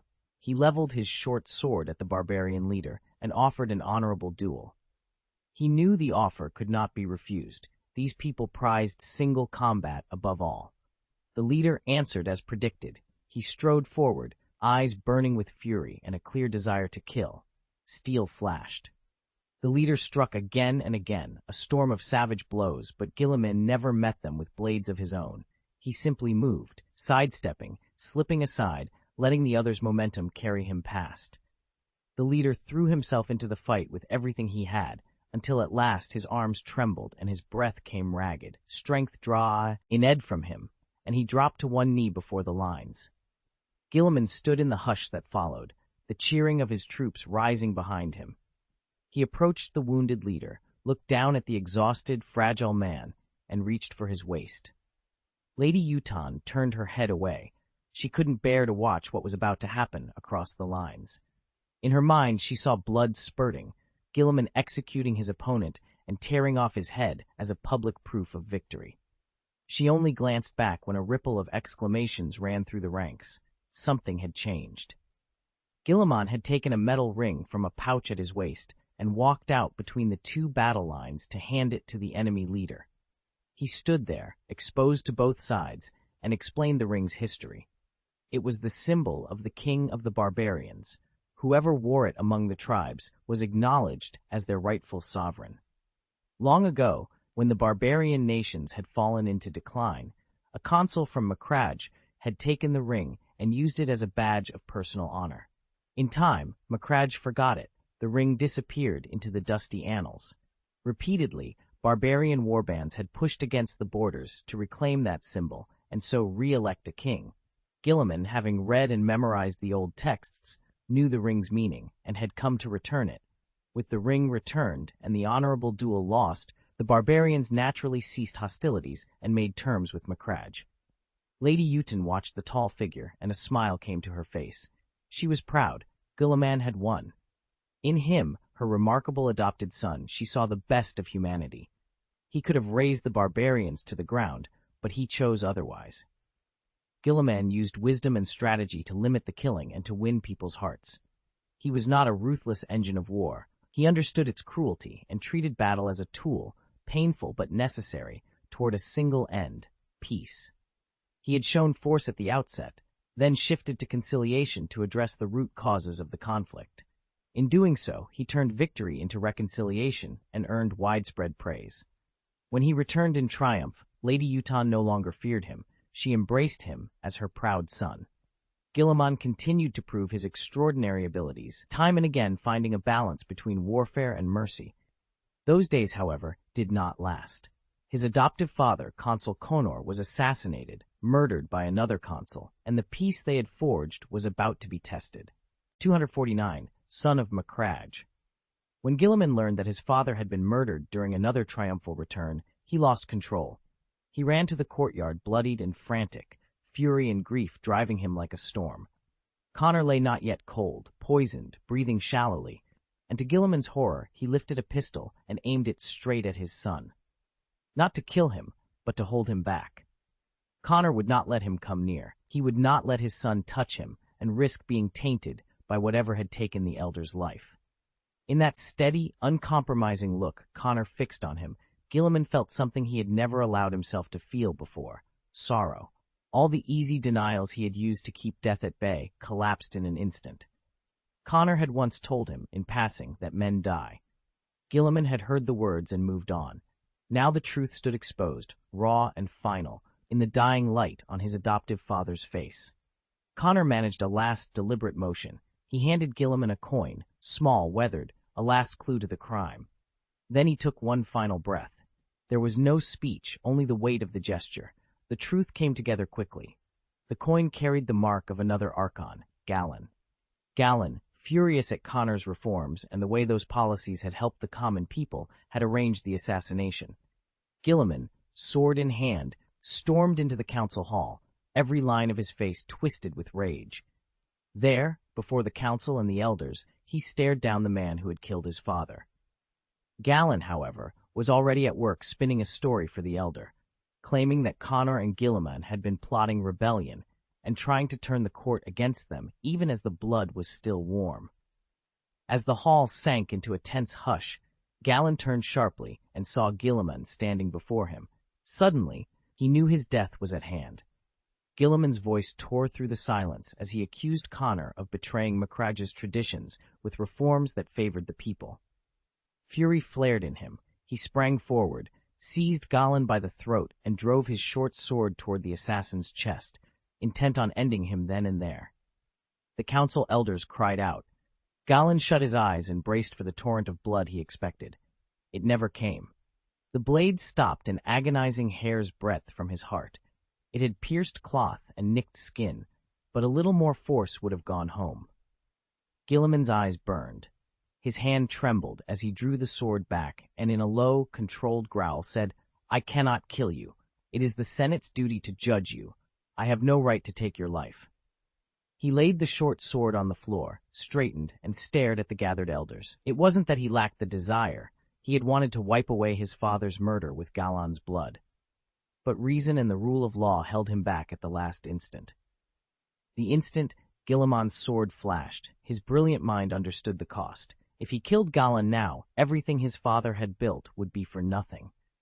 Macrage's institutions, its long-cherished traditions, the legacy Connor had fought for, everything would unravel. Taking a life in cold blood would erase the moral high ground his father had established. So he lowered the blade.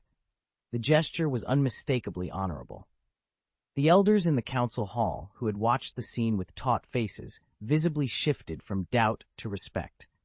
One of them, an elder who had once been Connor's political rival, stepped forward, unfastened his circlet, and set it down at Gilliman's feet. It was a solemn oath of allegiance. Then, seizing Gilliman's arm, he raised it high for all to see and spoke loudly enough that every voice fell silent. He put the Senate above vengeance for his father's death. Such a man deserves our loyalty. He is a true son of Macrage. The hall answered the declaration. One by one, the others removed their circlets and laid them at Gilliman's feet, swearing fealty. The clang of metal on stone marked the finality of their choice. Galen was brought before the council and Judge Ed. For the murder he had committed, he was condemned, and at last the killer paid the price the council decreed. With the Senate's allegiance secured, Gilliman assumed enormous power, carrying on his father's will as he began to rule. War and politics were instinctive to a Primarch. Gilliman combined that martial nature with exceptional wisdom to remold Macrage and lay the foundations of a new future. He reorganized the world's institutions, conquered and integrated the barbarian tribes, and compelled the remaining city-states to submit, completing the grand unification of Macrage. Enlightened policies followed, and the planet developed at a rapid pace. In a short time, prosperity spread. People came to trust his leadership and truly prospered under it. Macrage alone, however, could not contain the scope of the Primarch's ambition. He turned his gaze to the void. Under Gilliman's direction, the planet's industry exploded. Shipyards churned out warships that streamed from its ports into deep space in search of other human worlds. Decades of steady development yielded results. A human world power, centered on Macrage, with influence reaching to the neighboring systems, began to take shape. Even then, Gilliman did not relax. He continued to attend to state affairs day after day, striving always to do his utmost for the people and the realm he had forged. "Our ship was attacked by an unknown human world power?" Gilliman echoed, sitting bolt upright. Surprise cut across his face as he looked to the attendant. "Yes, my lord," the attendant said, kneeling and keeping his voice steady. "Our ship was attacked." Guilliman's brow knit as his expression shifted through a dozen different emotions.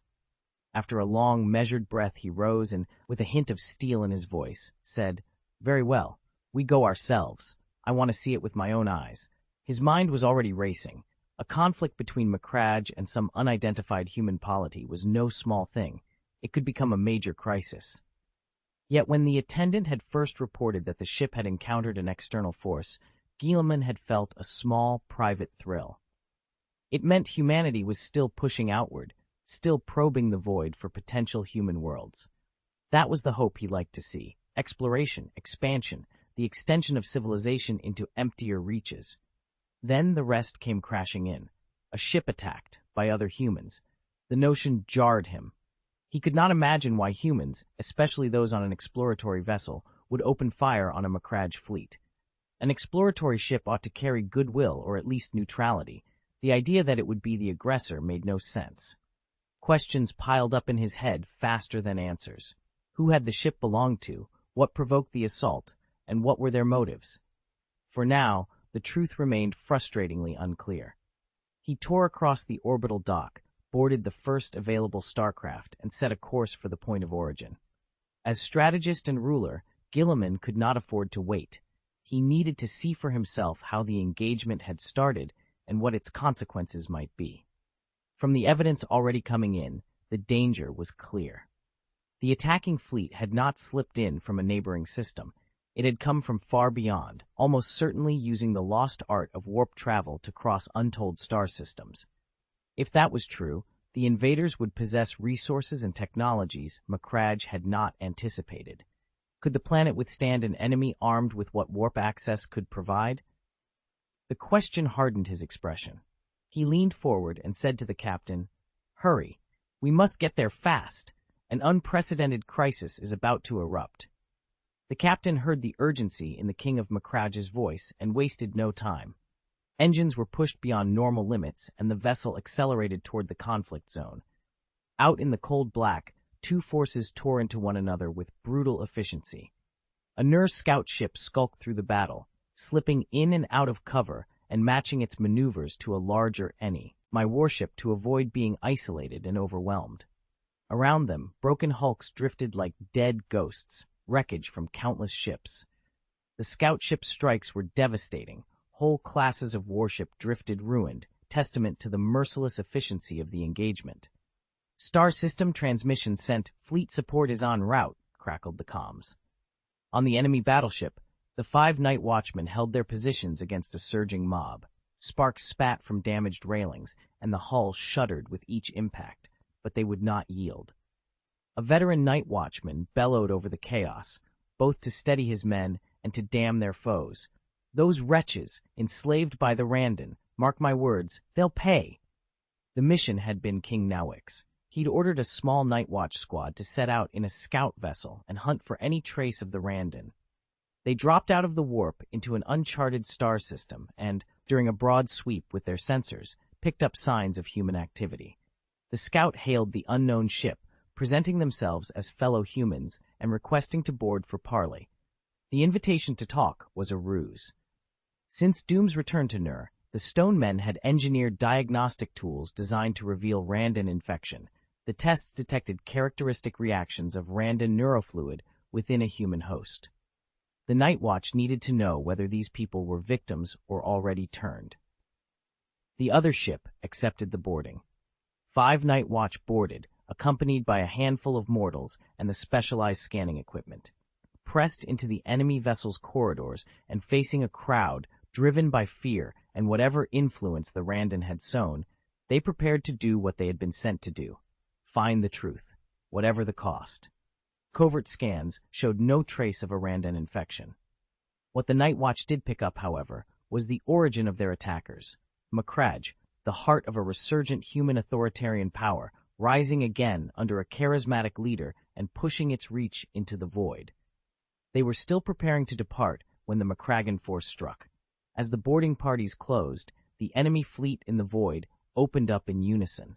Meltabombs detonated at point-blank range. One blast tore into a Night Watch recruit, leaving him gravely wounded and turning a tense encounter into an all-out fight. The veteran in command ordered the ship to withdraw at once, first to radio the fleet, then to come about and maneuver for a return engagement. Meanwhile, the Night Watch members who had found themselves aboard the enemy vessel used their superior equipment and training to fall back into the ship's interior amid the chaos. The confrontation stretched into 10 brutal days. 4 Night Watch and the surviving mortals fought a desperate guerrilla war through the enemy vessel's corridors and compartments, striking, disappearing, and systematically neutralizing enemy units whenever they could. The wounded recruit's condition, however, deteriorated steadily. His vital signs slipped away hour by hour. Now, with their numbers thinned and supplies low, the group found themselves cornered on a lower deck, trapped, exhausted, and facing what looked increasingly like a hopeless situation. Dimensional light blades sliced through the steel hull. In the cramped corridor, the Night Watch had thrown up a makeshift line of defense. After a long, brutal engagement, their morale was still high. The mortals behind them clenched their teeth and held fast. A veteran stood over the formation, directing the fight with calm precision. He arranged tactics rationally and methodically, his spear flashing again and again as it cut into the attackers. He was convinced the assaults on Nur's ships had to come from the guilty Randan, and that the supposedly high-ranking figures aboard who showed no sign of infection were likely just Randan puppets sent forward to deceive them. "They can't hold much longer. Push them now," the Macragge captain bellowed, driving the armed sailors forward. So many unpredictable things had happened since the battle began. He was desperate to end it. The strength of these humans who claimed to be from Nur had been beyond anything he'd imagined, far exceeding every expectation. "Randan! Randan!" the captain barked, but his men wouldn't move. Since the assault began, they had already lost more than 5,000 souls and had gained nothing for it. The bodies of their dead lay torn apart in the corridors. The air reeked of blood, and in the hotter zones, the stench of burning flesh. Their opponents did not seem human, driven by a terrifying combat will, far stronger than normal men, wielding weapons that would not break and wearing armor that shrugged off hits. Everything about them spoke of a powerful faction that welcomed war. The armed sailors were done throwing their lives away. Many of them didn't even understand why the captain had ordered the attack in the first place. Since boarding, the Nur had shown no aggression, only gestures of goodwill. Then a melta-bomb hidden in a gift box detonated, cutting down several regular soldiers and badly wounding a tall Nur warrior. The hesitation that rippled through the ranks left a gap in their fire, and the Night Watch seized the brief breathing room to adjust. They resupplied in shifts, pulling high-energy rations from compartments inside their armor. One of the men broke a single bar into tiny pieces and handed them out to the auxiliary army. Each fingernail-sized fragment of the ration could keep a soldier going for days. With food in their bellies and the worst of their shock past, they were ready to fight again. Attack the bridge! After a heartbeat's thought, the veteran gave the order and took responsibility for leading the counterstrike. Several days of attrition had left the enemy demoralized and badly under strength. It was the moment to seize the initiative. The formation snapped into order. 3 Night Watch troopers formed the spearhead, one of them carrying the most severely wounded in the center, while the mortal auxiliary army fell in behind. The compact, rotating wedge was deliberately suited to the narrow confines ahead. Autoguns snarled and spat against the power armor, their rounds clanging harmlessly off the plating, and heavier weapons were stopped by the shimmering dimension shield. The spearhead kept turning as they advanced, the dimension rays alternating to give pieces of the passage brief, protective cover. Then they pushed forward and struck back at the enemy. The Nur Auxiliary Army had linked up with the Night Watch. 10 auxiliary soldiers seized the opening, repeatedly popping out from alcoves on both sides of the corridor and laying down covering fire with their electromagnetic rifles. "Run! What are we even fighting for?" one of the sailors screamed. Morale broke instantly. The men could no longer stomach what felt like senseless sacrifice.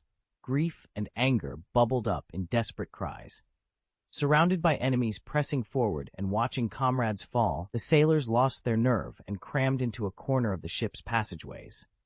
"Keep moving," the Night Watch veteran growled, forcing himself ahead. He followed the route he had committed to memory, heading straight for the enemy command center. Now was the moment to make a single, decisive push, seize the commander, and stop this brutal assault. On the bridge, the captain was visibly unraveling. Fighting inside the ship had grown savage, and the attackers were closing in on his position. Outside, enemy vessels prowled the star system, materializing and vanishing unpredictably, so their fleet couldn't mount an effective response. And worst of all, Guilliman had arrived. Conceal the ship. Disengage from combat. The Nurse Scout obeyed, engaging its stealth field and slipping into the star's glare to hide its aft thermal signature. Reinforcements from Macragge were pouring into the system. A fresh fleet had joined the engagement, and caution was mandatory.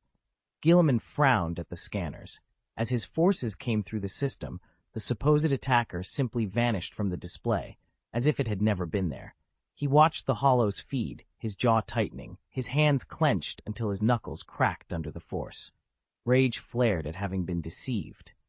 He ground his teeth and barked over the comms. Who attacked whom, exactly?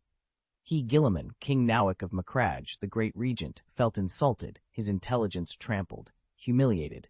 A fleet under attack, indeed. The scene was obvious to any sane mortal. Someone was lying. The visitors had only a single ship. How could they have mounted an attack? And if they had not, why fabricate one? The vessel's profile told him everything he needed to know. It wasn't a warship at all, but a routine exploration cruiser. In one glance, Guilliman recalculated the whole engagement. Macragge's fleet had swarmed the newcomers and was failing. All the projections, all the contingency plans, were suddenly worthless. He would have to find a new way to placate whatever fury they brought with them. From the limited data he had, the other side combined startling technology with an uncompromising will to fight. They were not benign. "What exactly have you done?" Guilliman asked, forcing his voice into calm as he opened a holographic channel to the ship's captain. "I."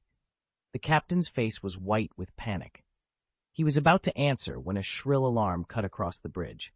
In the holo feed, Guilliman watched in horror as the command room's iron door was sliced open by a blade of light. The captain let out a single, raw scream before the image went dead. Guilliman's expression hardened. The scream meant the captain was almost certainly down, overrun by a boarding party. "Close the distance. I'm coming aboard," he ordered, rising from the command throne and moving to the exit of the bridge. "But my lord, you can't put yourself in danger," the captain blurted, his face tightening as he tried to dissuade him. Guilliman waved him off, a brief, helpless gesture that dismissed the captain's concern. "I'll make everything clear to our visitors," he said. He walked to the lift and pressed the hangar deck button, watching the indicator flare. His gaze was distant and thoughtful. "My lord, you may not be able to leave," the captain called again, panic edging his voice. "I see it," Guilliman replied evenly, the words flat. He let out a small, rueful sigh. Beyond the bridge viewport, the black of space shimmered with an uncanny light as a great number of ships had suddenly appeared in the system. Guilliman's mind went to work, calculating rapidly. He recognized that eerie radiance at once, warp light. In the Age of Glory, humanity had used the warp for faster-than-light travel. Whatever these newcomers were, they had recovered that lost technology and formed a powerful regime. For reasons he could not yet fathom, the fledgling Macragge had already thrown itself into an attack. The colossal steel beasts that had bled from the immaterium into real space bore Roman numerals hammered into their side hulls. 13. Imperium of Man, 13th Legion, 4th Great Company Fleet, receiving NER distress signal, responding to your call for aid. The fleet announced itself as it glided into the system, its arrival broadcast with the blunt certainty of a warship's throat. The voice carried on the public channels, formal and imperious. A Nurse Scout ship broke free of the void and came on comm, gratitude palpable even through static.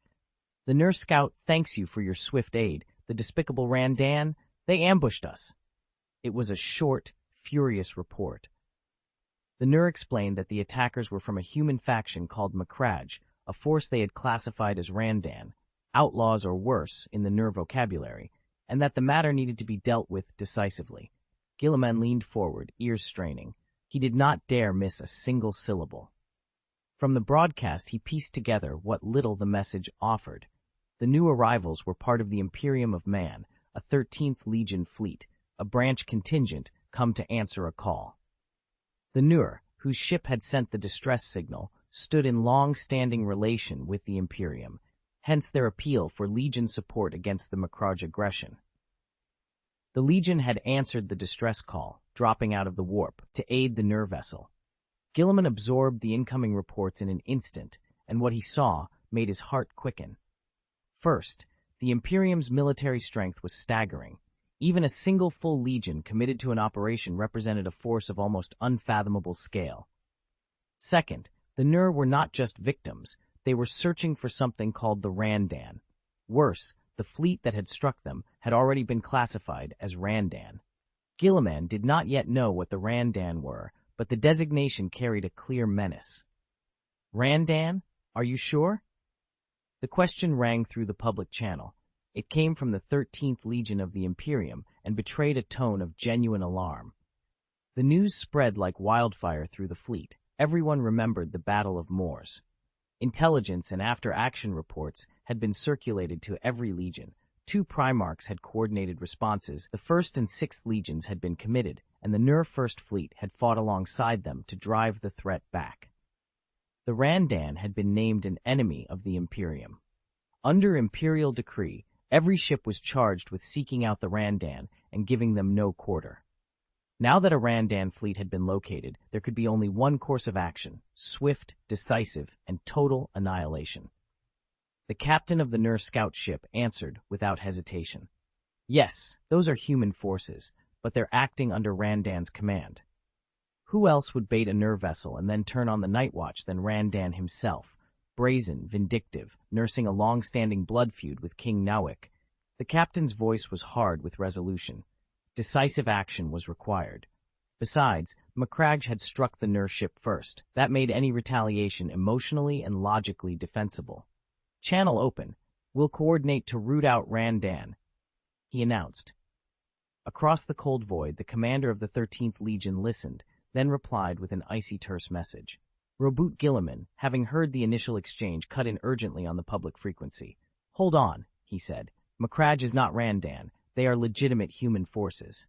His clarification barely registered. From the great company's ranks came a volley of venom. Despicable, shameless alien lapdogs, prepare to meet the Legion's wrath, their captain sneered. Merciless and unyielding. Surrender and die. Guilliman had underestimated how deep the Legion warriors' hatred of Xenos ran. He was met with a fusillade of insults and slurs. As he moved to press his argument further, the other side had already closed the channel.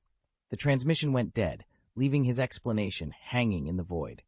It's over, Guilliman breathed, staring into the void.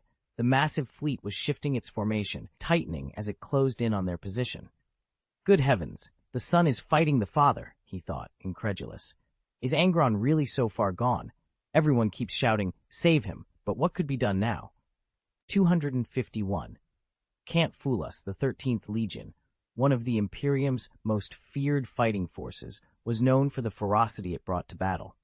While the 4th Company patrolled the void, the fleet picked up a wide-area distress signal from a vessel in the Null Stars. A broadcast that, broad and public, almost always meant the situation had already gone beyond critical. Without hesitation, the 4th Company's captain ordered his ships into the warp and bore down on the engaged sector. Intelligence suggested the attackers were the Randan servants. The news struck him with equal parts alarm and grim pleasure. Alarm at how deeply the Randan had infiltrated, reaching into the eastern fringe star region, and pleasure at their return. This engagement could be the making of the Legion's renown. Acting quickly, he directed the fleet to close in and form an encirclement, cutting off any avenue of escape for the Randan servants. Fleet, heed my command, Roboute Guilliman intoned, his voice deep and calm as it spread through the fleet's networks. All ships disengage from combat, withdraw from this star system, and rendezvous at Macrage. This engagement is a mistake, perhaps a misunderstanding or even a deliberate provocation, staining what might have been a peaceful encounter with the red of blood. He let the words hang a moment, then barked the order again. Fleet, withdraw. The king of Macrage's decision was absolute. A ruler whose leadership had made Ultramar prosperous, Guilliman saw clearly the danger closing in. An unknown force was converging fast. If the fleet held its position, it would be surrounded and annihilated by overwhelming numbers. Better to fall back now and preserve strength than to be cut to pieces in an unwinnable engagement. At his command, the ships accelerated to maximum, engines flaring as they peeled away under mutual covering fire and slipped toward the rim of the star system. Whatever the future held, conserving their forces was consistent with Macrage's strategy. Filthy creatures, devoid of courage and honor, he spat, as the fleet fell back into formation and set course for home. Wretches who grovel in the mire. The public channel ignited again as the fleet fell back, a torrent of furious curses pouring across the speakers and striking every Macragian like a slap. Hypocrites, despicable, cowards, where are your Xenos overlords? Bring them out and face our wrath. Even the measured, tolerant Guilliman went pale.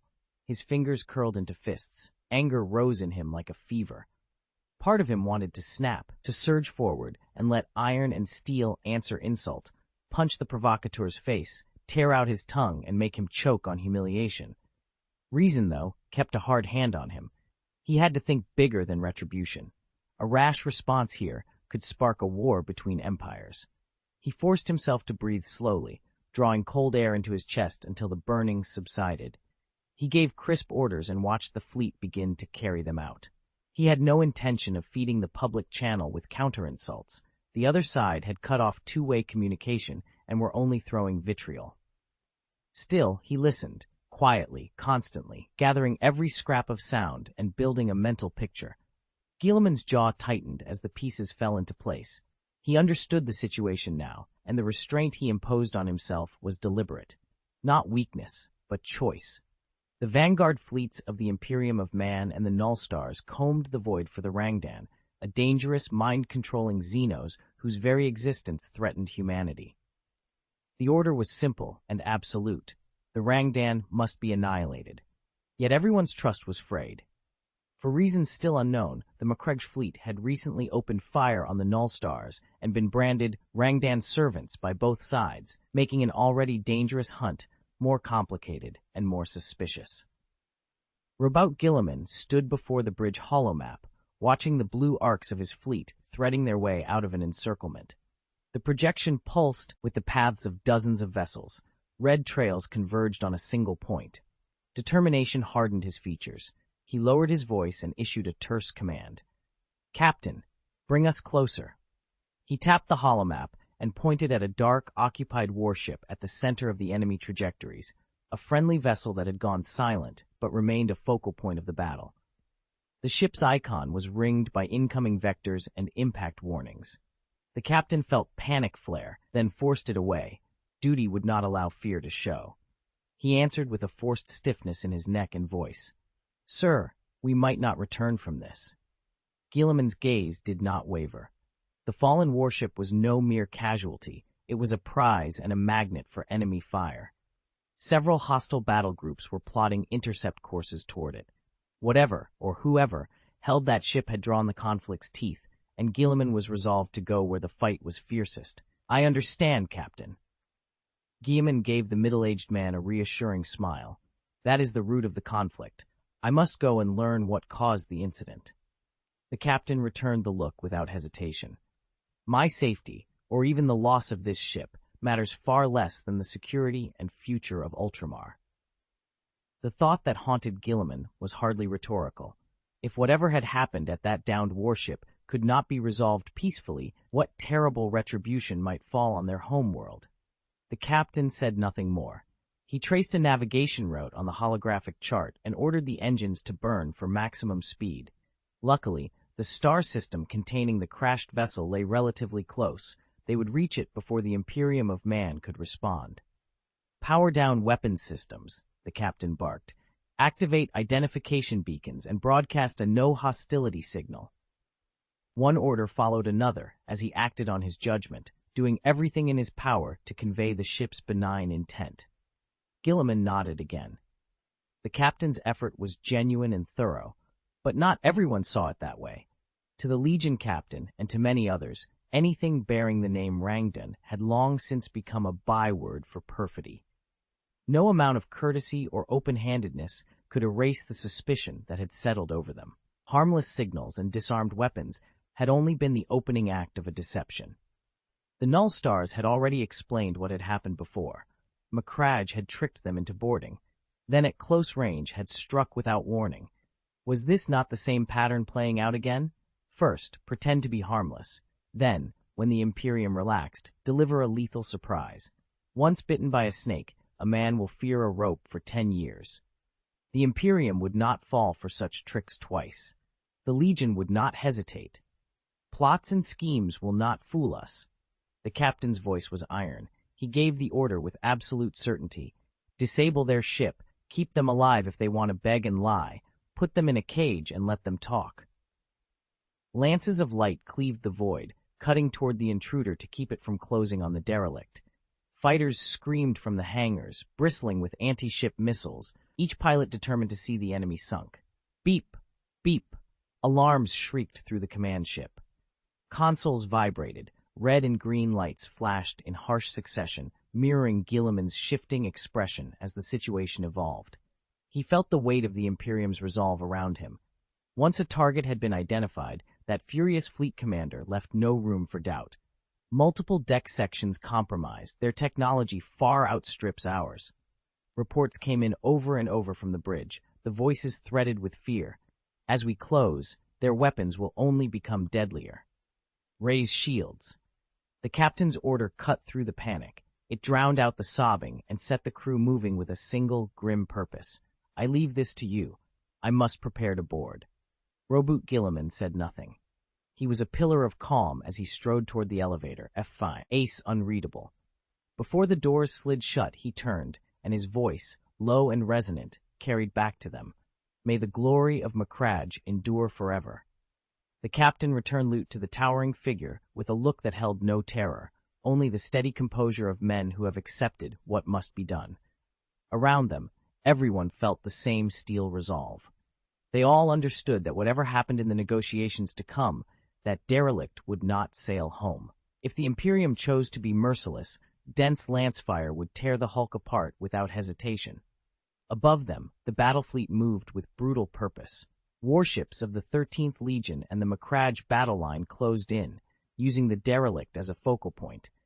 The inevitable converging geometry of guns and shields made the choice plain. Salvation for any survivors would be hard won, if it came at all. Boarding, barked the 4th Company captain. The order tore through the void, and his Legion brothers surged forward. For the glory of the Legion, the warriors roared as they filed into the boarding pods and launched like thunder. Meltaguns spat searing fire across the enemy hull, punching clean apertures and spearing open the ship. Through those gaps poured the Imperium's elite, the Astartes. Massive figures in blue power armor, bolt guns in hand, slammed out of the pods and into the interior, moving like a living wall of destruction. Guilliman watched from the shuttle's ramp, pupils narrowing. He had never seen warriors like these. Unnaturally tall, radiating murderous intent, astonishingly quick and impossibly coordinated. There was a strange dissonance about them, at once familiar and utterly alien, as if some thread connected them to him and yet severed him at the same time. Then, as the boarding team spilled into the corridor, their visors picked him out. Melta smoke billowed from the ruptured plating around the pod, choking the air, but before it could clear, the Space Marines' targeting systems had painted his silhouette. They raised their weapons, pulled the triggers, and a hail of fire slammed toward him. Were they some kind of tall gene thralls? The thought flashed through his mind before instinct took over. The 13th Legion warriors had locked onto a high-value target. Bang! Bang! Bang!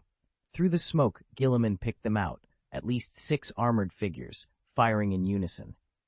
He watched the tracers stitch through the haze and with effortless reflex, darted away. His escorts were not so fortunate. Rounds found chests and heads with sickening finality. Gilliman's stomach clenched as he ran a quick assessment. Those weapons could wound him. The enemy fighters were not his match in raw power, but they were numerous and heavily armed, an overwhelming threat to mortals. Even while evading, his mind raced, cataloging angles, ranges, and likely enemy movements. If the Imperium could put a dozen more forces like these into the field, Macragge would be in serious peril, perhaps not even safe, with Guillemot himself leading the defense. Before he could finish the calculation, pain exploded through his chest. A stray round had struck him, shattering the breastplate of his armor. Instinctively, he glanced down at the breach. His mind instantly identified the ammunition, a self-propelled explosive round. Buzz, buzz. A savage roar of motors rose up, smoke churned through the tense air, and the boarding warriors drew their chainswords. 252. Genetic slave labor? Guillemon's mouth twitched as the barbaric weapon, an oversized rotating saw whose teeth spat a terrible, murderous intent, chewed through everything it touched. He slipped and weaved around it, moving with ghost-like speed, refusing to get entangled with the boarding Legion warriors. He wasn't afraid of the brutal soldiers of the Imperium. He knew killing them wouldn't fix the root of the problem. Even unarmed, Guillemot was confident he could fell the 18 Legion warriors who had poured out of the 3 boarding craft in under 3 seconds. The real reason he held back was more complicated. A faint, inexplicable bond linked him to those warriors. It sapped any desire he might have to strike them down. The 13th Legion had no such restraint. They were here to neutralize the threat. The warriors burst from the thick smoke and saw the massive blue giant standing 50 meters away. One of them raised his voice above the chaos. "Brothers, steady your minds. Resist the psychic taint of the Randan." The boarding team leader's voice cut through the chaos like a bolt of cold iron. He barked the warning, ordering his battle brothers to anchor their wills and not let their spirits be shaken. Seeing was believing. In that moment, the Legion finally understood why the Imperium and Nur had been so determined to exterminate the Randan. The gene slave in the blue power armor before them was radiating something wrong. It wasn't openly psychic, like a shout or a scream, but a subtle fluctuation that threaded itself through their thoughts, an uncanny, intimate familiarity that tried to convince them they were in the presence of kin. Even the Space Marines felt their hearts falter. Mortals would have been utterly overwhelmed.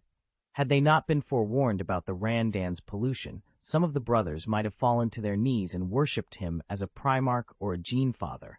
In height, bulk, and bearing, he could have fooled them. His disguise was devilishly effective. "Strike hard," the leader ordered. 4 Space Marines fell into formation and surged forward, bolt pistols spitting and power weapons ringing. The battle brothers behind them opened up in sustained fire, driving the giant's available space to maneuver ever tighter. Between the charging blades and the withering supporting fire, they launched a brutal 2-pronged assault. Long-range barrages would pin it, and close-quarters assaults would choke its options. That was the plan: suppress the huge threat from afar, then deny it room to move up close. The Legion warriors charged with incredible speed. Their power armor thundered against the steel deck, each step sounding like an armored tank driving forward. Guillemot could not help but admire them. "Good legionaries," he said aloud. In their faces he saw fearless resolve, the willingness to close with anything. In seconds, 4 Marines surged ahead, blades and chains weapons flashing, while their brothers behind them kept up a hail of fire and closed the ring. They were aiming dispassionately for vulnerable points: the inner thigh artery, the psoas, the hip and knee joints. Guillemot's mind registered the targets in a heartbeat. He reacted just as fast. Before the strike could be finished, the creature moved, a blur of motion, and hooked one of the legionaries. Guillemot's gauntleted hand shot out. He seized the attacker's power pack, and with a strength that made the deck shudder, he swung the enemy in a wide arc, smashing him into the converging Marines. The struck legionary only saw a smear of motion. The thing had been impossibly fast, and the instant that immense hand closed on his pack, an irresistible force catapulted him off his feet. By the time he registered what was happening, his body was already out of his control, spinning wildly through the air. A bone-jarring impact reverberated through the ceramite of his armor. His leg plate exploded under the force, and the shock traveled up his frame. With the world still rotating around him, he knew he'd struck something. The squad projection flickered in his vision. One of the close assault brothers had lost contact. The armor HUD read the casualty status. Not dead, just knocked unconscious from a blow to the head. Relief didn't have time to reach him.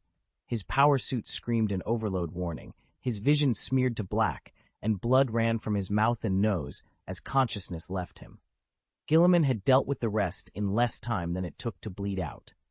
He seized 2 legionaries, one in each hand, grabbed their power packs, smashed them together, and hurled the wrecks aside like discarded toys. The final attacker barely had a chance to see the world enlarge into a single giant foot before he, too, was rendered unconscious. In less than a second, the 4 assailants were finished. There was no contest. A Primarch's strength against a Space Marine's was absolute and devastatingly one-sided. Gilliman glanced back. The remaining boarding Legion warriors didn't hesitate. They closed in and kept him pinned, as if their fallen comrades weren't even worth a glance. He shook his head in frustration, dropped his guard, and surged forward, determined to break them all at once. But he had underestimated the resolve of these Space Marines. The 14 Legion warriors didn't charge blindly. Instead, they tightened into a ring, peppering him with ranged fire while probing for openings with blade and buttstock, striking at vital points when chance allowed. Gilliman's eyes widened. Their coordination was exceptional. Their tactical adjustments instantaneous. They found the right approach in an instant. He crouched, rolling through bursts of fire, reading each trajectory like a map. His preternatural awareness gave him a seamless spherical warning. Even without looking, he could sense the faintest movement behind him. A huge armored hand shot out, seized a Legion warrior's arm, and with a single, clinical twist snapped it, snapping the limb and the power armor around it. From inside the circle, Gilliman struck. He wrenched a power axe free from a stunned opponent and began to counterattack, striking outward in a deadly, controlled rhythm that forced the surrounders back onto their heels. "I have no wish to be your enemy," he said, regret heavy in his voice. "This fight should not be happening." There was no answer, only the whine of blades and the thunder of gunfire. Gilliman sighed. He knew his words would not reach the hard, implacable faces around him. The Legion warriors would not be turned by speech. He moved. Each step was light and sure, yet carried the force of a battering ram. Fist and axe worked in concert. A single, bone-crushing punch ripped through ceramite plating and sent one Space Marine flying, limp and unconscious. In a blur of motion he pivoted, swatted a power pack aside, and toppled 3 more warriors at once.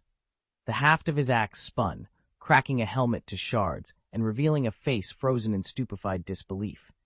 He dropped low and swept with a kick. The surrounding Legion warriors had no time to brace and were launched into the air. Before any of them could hit the ground, Gilliman was already behind them, moving so fast he seemed to appear out of nowhere. With precise, brutal blows, he smashed the power packs on their armor. When they finally landed, they collapsed to the deck, struggling uselessly as the lost packs left them immobilized. In barely 3 seconds, the encirclement collapsed. Without a single blow being struck, the Space Marines crumpled to the ground, their combat effectiveness gone as if cut off at the source. The Legion warrior planted himself against the bulk of his power armor, every line of his body taut with fury. He glared up at the blue giant and demanded, "Who are you? Why would a being like you serve the Randan?" "I don't serve the Randan." Gilliman's reply was quiet, his anger restrained by the frustration of being so badly misread. He could not forget the Randan, the alien race that had wrought such unjust suffering, yet he had not come to join them. "Randan or not, you ass," alted the Imperium and Nur, the boarding team leader spat, voice full of contempt. "That's treason." "You think you're strong?" another voice snarled. "The warrior king is coming. He'll flay you alive." "Shut up," Gilliman snapped. "Can't you see what I did? If I'd wanted to kill you, I wouldn't have gone to all this trouble to subdue you. I restrained you so I could end the fighting, not stoke it." The Legion warriors fell silent. They could not deny the plain facts before them. As the blue giant had said, with his strength, he could have cut down 18 assault Legion warriors without breaking a sweat. One of the surviving Legion warriors snarled, You just want to use us to further your own ends." Gilliman covered his face with his gauntlet, half-suppressed laughter at the sight of the men sprawled on the ground. The amusement died as his instincts flared, a fresh warning in his mind. He looked up. A second wave of boarding craft was already streaking toward the landing pad. "I mean no harm," he repeated, and let his power axe clatter to the deck. Then he ran for the shuttle. The standoff was spiraling. It needed to be settled before it boiled over. Worse, the incoming craft suggested a larger crisis was vanishing on the horizon. The name Warrior King rang in his head, and a title like that meant the newcomer would be no ordinary opponent. The 13th Legion erupted from the smoke, and catching sight of the blue-armored figure boarding the shuttle, unleashed a single, furious roar of unwilling fury. The waiting craft fired, lifting off and streaking toward the wreckage, the original epicenter of the contact incident. "The ship is locking down the sector. Don't let him escape." The boarding team snarled, uploading the shuttle's feed to the command ship and ordering the fleet to prioritize scanning the area. They hurried back to their battle brothers to check on casualties. "Did we really make a mistake?" one legionary asked, eyes clouded with doubt as he looked to the reinforcements. "I think you've been fooled by the alien's thrall," another answered. The wounded warrior only shook his head, scoffing at what he took for weakness. He offered no reply. Instead, he let his brother help him to his feet. Still, the image of the blue giant and the memory of its words nagged at him, making him feel colder the more he thought about it. Aboard the shuttle, Gilliman reached the wreckage. Relief finally touched him, then vanished. From the warp's eerie glow, a colossal battleship poured into real space. It was vast and noble, every inch of it radiating authority. "Warrior King," Gilliman whispered, recognizing that high-ranking forces of the Imperium, or perhaps of Nur, had just arrived. Anyone who bore that title would surely be famed for martial skill, and such skill often carried a volatile streak. He wondered whether the temperamental Warrior King would even be willing to hear his explanation. "I've fought a Gene father," he told himself. "Have you?" I made one grit his teeth in frustration. "Have you?" 253, teleport entry. Gilliman boarded the Macragge battleship, now under occupation, and what met him was a scene of tragedy. At the sight of the Primarch, the ship's remaining crew and sailors rallied, relief and hope sliding across their faces. They fell in behind the King of Macragge and followed the giant toward the bridge, eager to make contact with the outsiders and learn the truth of what had happened. He hurried along, brow knitted. Corridors were littered with debris of every size. Crusted and semi-liquid blood streaked the decking. The ventilation system fought in vain to clear the stench of blood and rot. Gilliman moved through it all with a heavy heart, repeatedly shaking his head at the sight of Ultramar's slaughtered citizens. Even as grief tightened his chest, he remained alert, watchful, measuring, and analyzing. There was a hard, unfamiliar pattern to the violence that set his teeth on edge. Nur's soldiers were clearly no ordinary foes. His extraordinary perception converted the details before him into a living holographic reconstruction of the battlefield, folding the scattered evidence into a clearer picture of how the atrocity had unfolded. Nur's elite warriors, blades flashing, had coordinated with the ship's regular troops to smash through the armed sailors' lines and surge for the bridge. The bloodied footprints left across the deck varied in depth. From that pattern, Gilliman realized someone had been carrying a weight equal to their own body. Someone was badly hurt. "What happened?" he demanded of a nearby sailor, urgency in his voice. He needed the facts, and fast. The situation was spiraling. A single misstep could turn this skirmish into a full-scale reprisal against Macragge by two great powers. The sailor's captain, equally bewildered, could only stammer out what he'd seen. "We don't know," he said. People from Nur, boarded our battleship for a routine visit. Everything seemed normal. Then as they were getting ready to leave, they were attacked. A melta-bomb went off, and then we were ordered to open fire on them. The captain says we were attacked and had to strike back. Gilliman's head throbbed.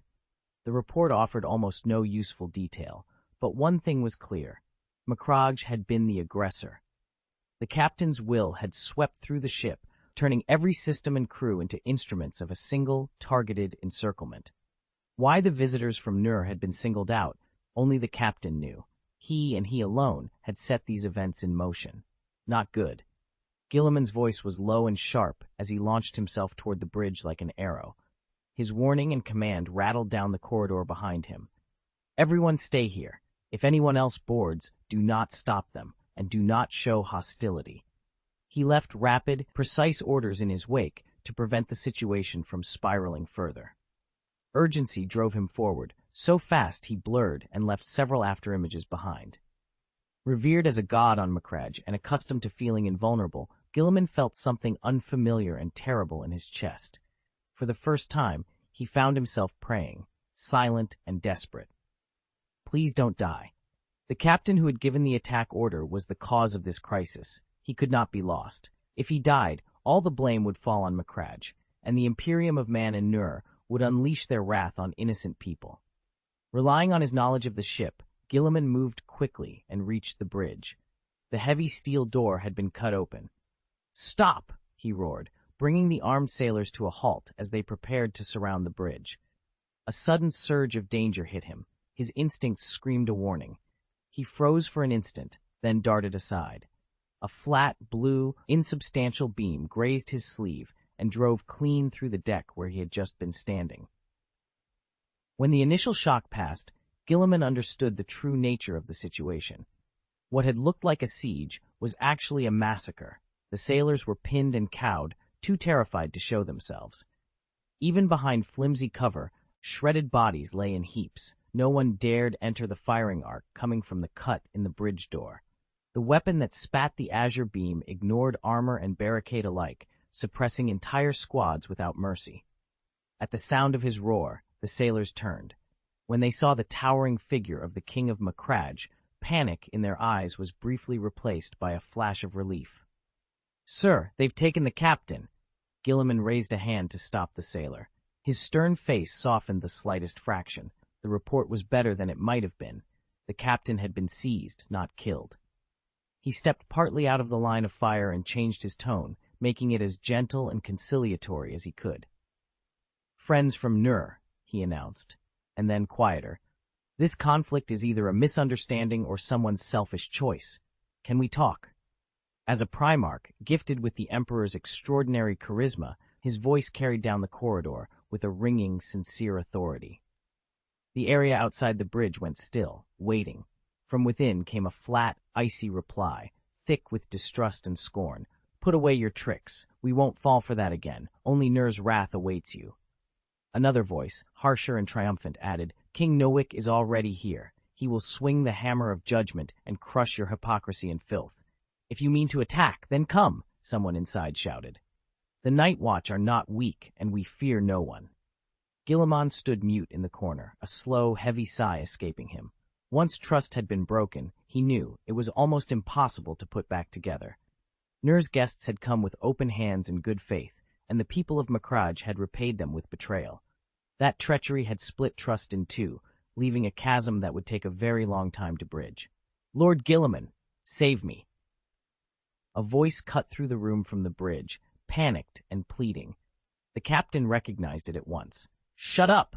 A member of the mortal auxiliary army swung an iron-clad fist and sent a mouthful of the captain's yellow teeth flying. He spat and sneered. "No one here can save you." While the commotion continued, the Night Watch used the distraction to signal a comrade. A teleportation beacon was set, coordinates relayed for reinforcements. The man at the beacon murmured, "Forgive my rudeness. I will apologize afterward." Guilliman's jaw tightened. Then, after a curt, formal apology, for the words he had to speak or the force he would have to use, he charged for the bridge door. For Macragge and Ultramar, he absolutely, without question, had to seize control of the captain. Gilliman's eyes stayed fixed on the bridge interior. He forced himself not to relax, every thought honed toward the Night Watch's movements. The beam weapon moved at nearly the speed of light. He knew he couldn't dodge it or rely on his body's defenses to save him. His only option was to read the shooter's motions, calculate the firing angle, and rely on his own speed and reflexes. In a few long strides, he slammed toward the bridge door. The Night Watch reacted instantly, surprised by his pace, but far from helpless. "Rapid fire! Hold the doorway!" a veteran barked. and they switched tactics from precise aim to suppressive bursts. One man snatched an egg-shaped grenade from his belt and hurled it into the threshold, unconcerned about the charging warrior. Guilliman checked himself and pulled back. His instincts screamed not to rush in blindly. No sooner had he retreated than the grenade detonated, depositing a transparent, circular field in the doorway. Any incoming rounds that entered it slowed to a crawl, barely inching along their trajectories. A stasis grenade. It was one of the Night Watch's optional weapons, a temporal device built with lost, ancient technology. Cold sweat broke out across Guilliman's brow. His eye twitched. How had Nur, whoever Nur was, managed to get hold of a portable time weapon like that? The 5 seconds of stasis felt like 5 centuries. When the field dropped, Guilliman lunged, then froze. The Night Watch had already pulled several identical grenades from his belt. Guilliman backed into the shadow of a corner, grabbed an automatic rifle from a nearby sailor, stripped the magazine free, and dumped the loose cartridges into his palm. He didn't hesitate any longer. Cradling the bullets in his hand, he moved. He had to make this count. The only living witness was on the bridge. If he failed, that witness would be gone. Inside the bridge, teleportation lights flared. Reinforcements were incoming. The Night Watch lobbed another stasis grenade to buy those precious seconds. There were only 5 seconds left before teleportation support arrived. Guilliman seized the moment. With a sharp flick of his thumb, he sent a cartridge spinning from his palm. It struck the stasis grenade dead center and knocked it aside. The Night Watch had never imagined the stalemate would be broken like this. A towering figure ducked the incoming fire and surged onto the bridge, moving with single-minded speed for the prisoner, the captured captain. The Watch reacted reflexively. They would not let their quarry be taken. In an instant, 4 members launched at once, executing a coordinated tactic. Their dimensional rays crossed and overlapped, forming a deadly lattice that cut off the intruder's path. Worse, the beams were effectively indestructible. They didn't just block, they sliced. The rays tore through the bridge without discrimination, gouging through its protective layers. Alarms screamed as air began to hiss away. The hull's pressure bled toward vacuum. If the breach was not stopped immediately, the captain would suffocate. Damn it! Guilliman, normally calm and measured, swore under his breath and struck back. He pummeled and kicked with everything he had. If he couldn't break them now, the rescue would fail. How could the might of a Primarch be denied? His blows came too fast for the Night Watch to meet. They could not react to the speed of his fists and feet. Guilliman swept his iron gauntlet in a single, brutal arc.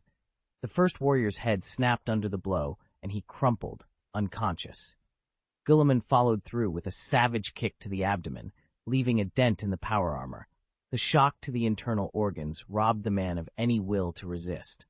In one fluid motion, he pivoted, seized another by the back of the neck, and slammed him into the steel bulkhead.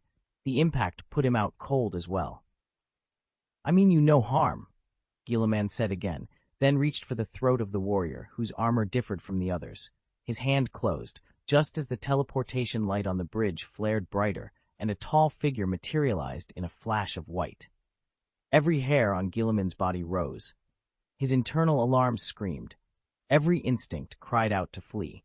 He reacted on that instinct, letting go instantly and leaping backward to put distance between himself and the newcomer. Chapter 254, Primarch of the 13th Legion? Could it be the Primarch of the 13th Legion? Guilliman was famed for his speed, but whoever this was moved even faster. Doom teleported into the fray and took in the scene at a glance. A huge human figure in plain protective armor was hacking through the Night Watch. The veterans of the Watch were scattered around him, blood on their surcoats. Fury rose in Doom's chest like a hot iron. These men had bled and died at his side through countless battles. Who dared slaughter them in front of him? He closed the distance in an instant and lunged. Before he could take the measure of the newcomer's face, he seized the attacker's arm. A savage force poured into that limb and slammed into Doom, trying to wrench his momentum away.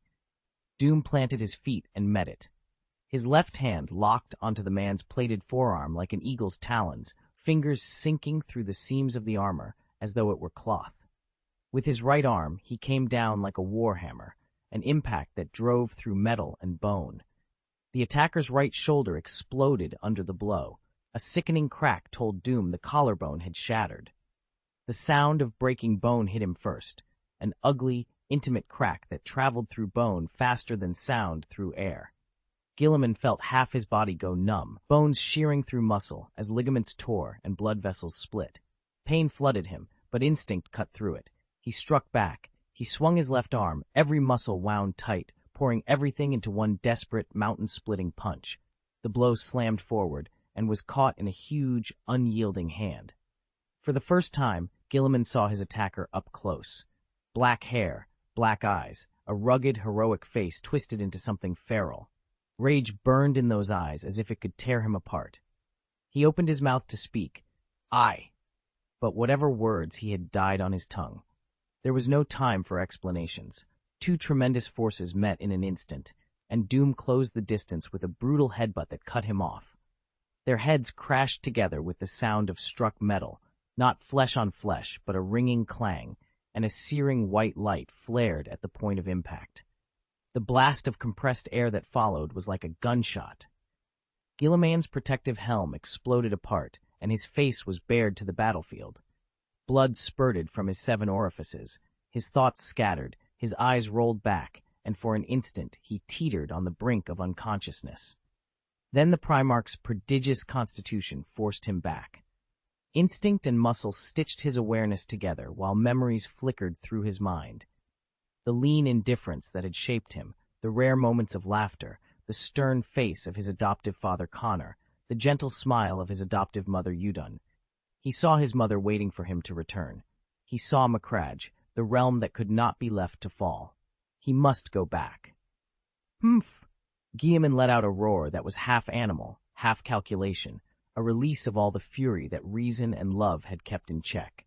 He gripped whatever remained in his hands and unleashed that rage, blood running down his face, an image of an Asura returned from hell. Across the combat zone, warriors of the 13th Legion felt something ripple through them, a fierce heat rising from the core of their beings to every extremity. They could not have explained it, but they heard, in bone and blood rather than ear, a roar filled with a terrible, salvific fury. Counterforce with force, fury with fury. Guilliman tightened his grip on the other's arm to keep him from breaking free, leaned back to create space, braced his core, and launched an equally brutal headbutt. The impact thundered, louder than before. The two colossi crashed together again, blood sprayed and a shockwave rippled outward. Guilliman's brow split open, his scalp tearing. Blood soaked him, turning him into a crimson-streaked figure who swayed and gasped, nearly fainting. Doom, too, had a cut on his scalp and blood trickling dew, when his face, but he stood like an ancient pine, unshaken. He cracked his neck, the sound of bone and tendons snapped in the cold air, and his eyes remained bright and unclouded, his fighting spirit untouched. Without warning, Doom hauled Guilliman in with both hands and drove his knee into the other's stomach. The hardest joint of a body met the softest part, predictably devastating. Guilliman's head spun. His gut convulsed under the blow. A hot, violent nausea rose up from his stomach, making him want to throw up. Guilliman let out a strangled moan, curling in on himself as pain racked his body. Tears mixed with blood on his face. For a moment, he honestly thought he was going to die. He still couldn't understand why that damned captain had snapped and attacked the Ner-people. Doom showed no mercy. With a single brutal move, he felled the captain, punching him unconscious and casually throwing him to the deck. He looked up, his expression as cold as ice, and took in the bridge. The obese captain trembled, bound and gagged. A tall figure lay sprawled on the floor, and the night watch lay senseless where they had fallen. Doom turned away from the chaos and barked to the Doom Marines who had just teleported in. "Secure everyone. We're leaving." He allowed his gaze to rest on the blood-soaked, unconscious giant at his feet. "Lock him up," he said flatly. "He's very dangerous." The teleport pad flared again. In a flash of light, the long-range transporter carried them all back to the Royal Majesty. Doom rinsed the blood from his hands in the washroom. When he rejoined the bridge, he spoke to Sophia without looking back. "Notify the Master of Mankind through the astropathic choir. Tell him to come and see whether that golden-haired giant is one of his sons." The image of the towering, golden-haired warrior had lodged in his mind. It was very likely the figure was a son of the Emperor. Doom did not regret what he had done. He was certain that Macragge had launched the attack on Nur. That fact stood regardless of who had issued the order, and the Null Stars would demand an explanation. The Royal Majesty's bridge was quiet when he returned. The commander of the 4th Company of the 13th Legion had been waiting a long time. Doom settled back onto the throne and addressed the Space Marine, blue power armor gleaming under the bridge lights, with a gentle smile. "What is it, 4th Company, Commander?" His gratitude for the 13th Legion's aid made his tone warmer, more familiar. The commander, however, looked exhausted. There was no triumph in his face. He appeared worn down and rigid, the joy of victory entirely absent. "Great Primarch, I take my leave." The commander of the 4th Company dropped to one knee and gave the warrior's salute. "We will patrol the nearby star systems until we find our Gene Father." Every warrior had felt that nameless fury flare during the battle. It almost certainly came from their Gene Father. He might have been hurt, stranded somewhere out in the void. Doom narrowed his eyes. "Any sign of him?" he asked the commander. "Not yet." The commander shook his head, sorrow etched into his features. "But we can still sense his rage. He's very likely close." Doom's face took on a new expression. A possibility had formed in his mind. The prisoner he had captured might be the Primarch of the 13th Legion. Only that presence had unleashed such an instantaneous, overwhelming rage in the fight, and the timing matched. Doom gave a light cough, smoothed the expression on his face, and looked down at the kneeling commander of the 4th Company. "You needn't keep searching for my brother," he said. "I have some leads." The commander trembled, then a look of stunned joy broke across his square, normally worried features. Doom's reputation as a warrior king in the Imperium was impeccable. His word had never been broken. "Do you really have news of our Gene Father?" he asked, then caught himself. "Forgive my impertinence. It's not doubt or disrespect." He bowed his head low, earnest apology in his knee. Doom inclined his head and waved him to rise. "I have information," he said, "but it must be confirmed by the Master of Mankind."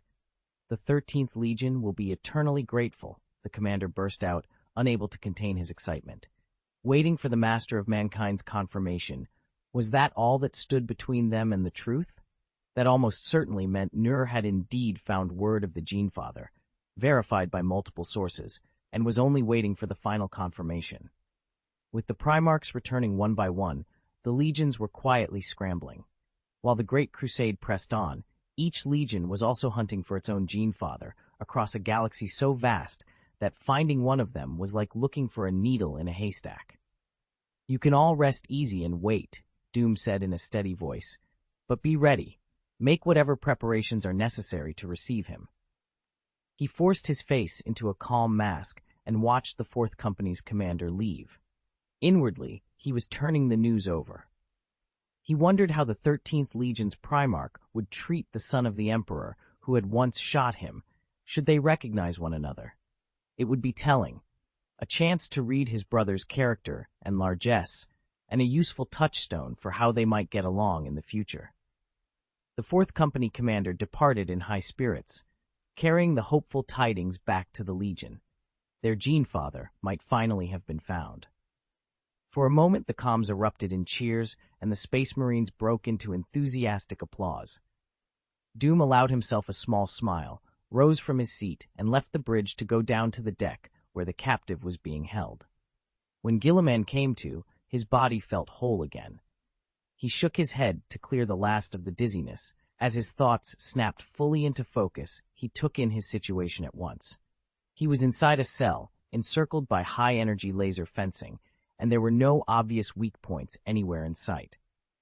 A quick inspection killed any hope of escape. He pressed his palm to the floor and felt an alloy so resilient it might as well be indestructible. Whoever had designed this prison understood him perfectly. The cell had been built specifically to hold someone like him. There was still one more chapter, but it was getting late. 255. Greed blinds the eyes. You're awake. The voice behind him made Gilliman start. He rolled onto his back and turned to see a tall figure sitting just outside the energy barrier watching him with a half-smile. Pain throbbed in his forehead, a souvenir of being bested by this person. He pushed himself up, glancing over his shoulder at the warriors standing behind him. Men in black armor, nothing like the Night Watch, their presence radiating a cold, razor-sharp menace. He still didn't know where he was. Was this a world or a warship? If it was a planet, the interior looked wrong. Softly lit, white, grid-like walls that glowed without glare. But there were also hatches and corridors laid out like a vessel. If it was a ship, the space was oddly vast and underused, and there was no hint of engine vibration underfoot. With those questions crowding his mind, Guilliman chose the safest opening. "Who are you?" he asked, steadying his voice as best he could. "Doom Novik." The man answered without hesitation. His lower body was encased in power armor. Above the waist he was bare-chested, a dark sigil seared into his skin. There was nothing theatrical in his delivery, only a name. Robert Guilliman. Gaiman gave his in return, as a matter of courtesy, and held the stranger's gaze. He had never faced anything like this. The other man had felled him in seconds, seconds that, in Guilliman's memory, stretched into the length of centuries. No matter how he replayed it, the conclusion was undeniable and terrifying. He had not been able to defeat the man before him. Doom's expression hardened. "Why did Macragge attack us?" he demanded. "I want an explanation." They had seized the enemy warship and taken its crew prisoner. The Royal Majesty's tech priests had thoroughly examined everyone, even the dead. The results were baffling. None of the people from Macragge showed any signs of the Randon mental corruption. If they were not corrupted, then why had they opened fire? Doom's anger was barely contained. The ambush had been a despicable act. A Night Watch operative lay badly wounded, still unconscious and teetering on the brink of death. Doom's tone made it clear that he would accept nothing less than a full account. If he died on the battlefield, Doom would have been grief-stricken, but not this furious. Warriors worthy of honor fell on the front lines. A treacherous sneak attack was an affront the people of Nur would never forgive. "I don't know." Guilliman shrugged, looking genuinely helpless, as if he wanted to understand the same thing that had almost cost him his life. He shook his head and gave a bitter smile. "I boarded the ship to clarify the points of contention, not to escalate our animosity. Continued conflict only breeds hatred. We are all human, survivors from those dark star systems. We shouldn't be fighting among ourselves." The words were smooth and carefully chosen, a denial of hostile intent, a principled plea for peace, and an appeal to shared kinship. Doom raised an eyebrow. The brother he had thought lost had returned a courtier, an excellent politician. Those few sentences not only deflected blame, but subtly suggested that Guilliman, too, belonged to some official inquiry. "Mere one-sided words," Doom said, shaking his head as he dismissed Guilliman's sincere but politically convenient explanation. "I will investigate this thoroughly." He snapped his fingers. Partition-like walls slid up around Guilliman's cage, severing all outside contact. The confinement was far from primitive. The inner surfaces of the cell were embedded with holographic projectors that could transmit images and signals, but the physical barrier closed all other channels. As the cage sealed, a matching cell rose on the opposite side and locked into place, and when its partition dropped, the ship's captain collapsed inside. The man slumped forward, pale and reeling. The shoulder of his captain's uniform, the emblem of honor and duty, was streaked and discolored by a foul-smelling liquid. Seeing him projected across from him, Guilliman drew several steadying breaths and sat cross-legged on the floor, forcing down the anger that surged through him. The captain had arranged a cowardly ambush on the visitors. Now, reduced to this pitiful state, he had shamed not just himself but the soldiers of Macragge. He had been bold enough to set the trap, but had no courage left to own what he had done. Guilliman gritted his teeth and closed his eyes, letting the containments hum and the captain's shame wash over him, while Doom's promise of an investigation hung in the charged air. If Marcus had met them with a hard, defiant face, Guilliman might have granted him a degree of respect, seen him as a bold, iron-willed man. Instead, Guilliman stood in silence in the cell, eyes narrowed and ears sharp, waiting to hear what the captain would say to justify attacking the nerve visitors and starting a fight that should never have begun. "Marcus," the interrogator said, voice dripping with mockery. "You are not nearly as strong as your name implies." The speaker was the black-robed interrogation master. Doom and the Doom Marine were hidden behind a partition. They considered a wretch like Marcus unworthy of their attention. The interrogation master, with his tools and talent for cruelty, was the proper man for the job. Marcus went visibly paler. His body shook as if it were made of loose parts. He tried to haul himself up in the cage, to lean on the rim and shout whatever defense or explanation he could, but the motion was cut short by a sudden, searing heat. A high-energy laser lanced across him, sharp and merciless, cutting away any pretense. It exposed everything Marcus hoped to conceal to the interrogation master's gaze. Terror overtook him. His limbs trembled uncontrollably. From the interrogator's belt came the soft, ominous clink of instruments. The tools were streaked with dark red rust and hung like promises of worse to come. Marcus heard that sound and understood how little mercy he could expect. Marcus, ever the coward, replayed the events in his mind. During a routine exploratory voyage, his fleet had encountered a vessel from Nur, and he had agreed to let their people come aboard. From the moment he saw the Nur ship, a single feeling swelled in him: greed. Warp travel, the lost technology of Macragge, lay in the Nur vessel's hands. If he could deliver that secret to the king of Macragge, his family would be set for generations. The Nur visitors were, in his eyes, nothing more than lambs to be led to slaughter. As a captain, he understood the stakes. A faction with warp travel could very well overturn Macragge itself. Still, in an ocean as vast as space, he reasoned, how many ships vanished without a trace every day? Who would divert core forces and pour vast resources into hunting down one exploratory vessel? Convinced his calculus was sound, Marcus crafted a plan he believed foolproof. He confided only in his most trusted subordinates and, at the staged farewell, triggered the melta charges he had secretly implanted in their bodies. Up to that moment, everything had gone according to plan. Everything that followed hit him like a blindside. The carefully laid plan unraveled and plunged into chaos. The melta bomb Marcus had spent months perfecting, the device meant to wipe out everyone on the other side, failed at the single moment that mattered. Its terrible discharge was absorbed by personal shields, leaving only the nearest core crew badly burned and killing a handful of ordinary soldiers. The Nur responded instantly. They slaughtered everyone left in the area and fell back deeper into the ship.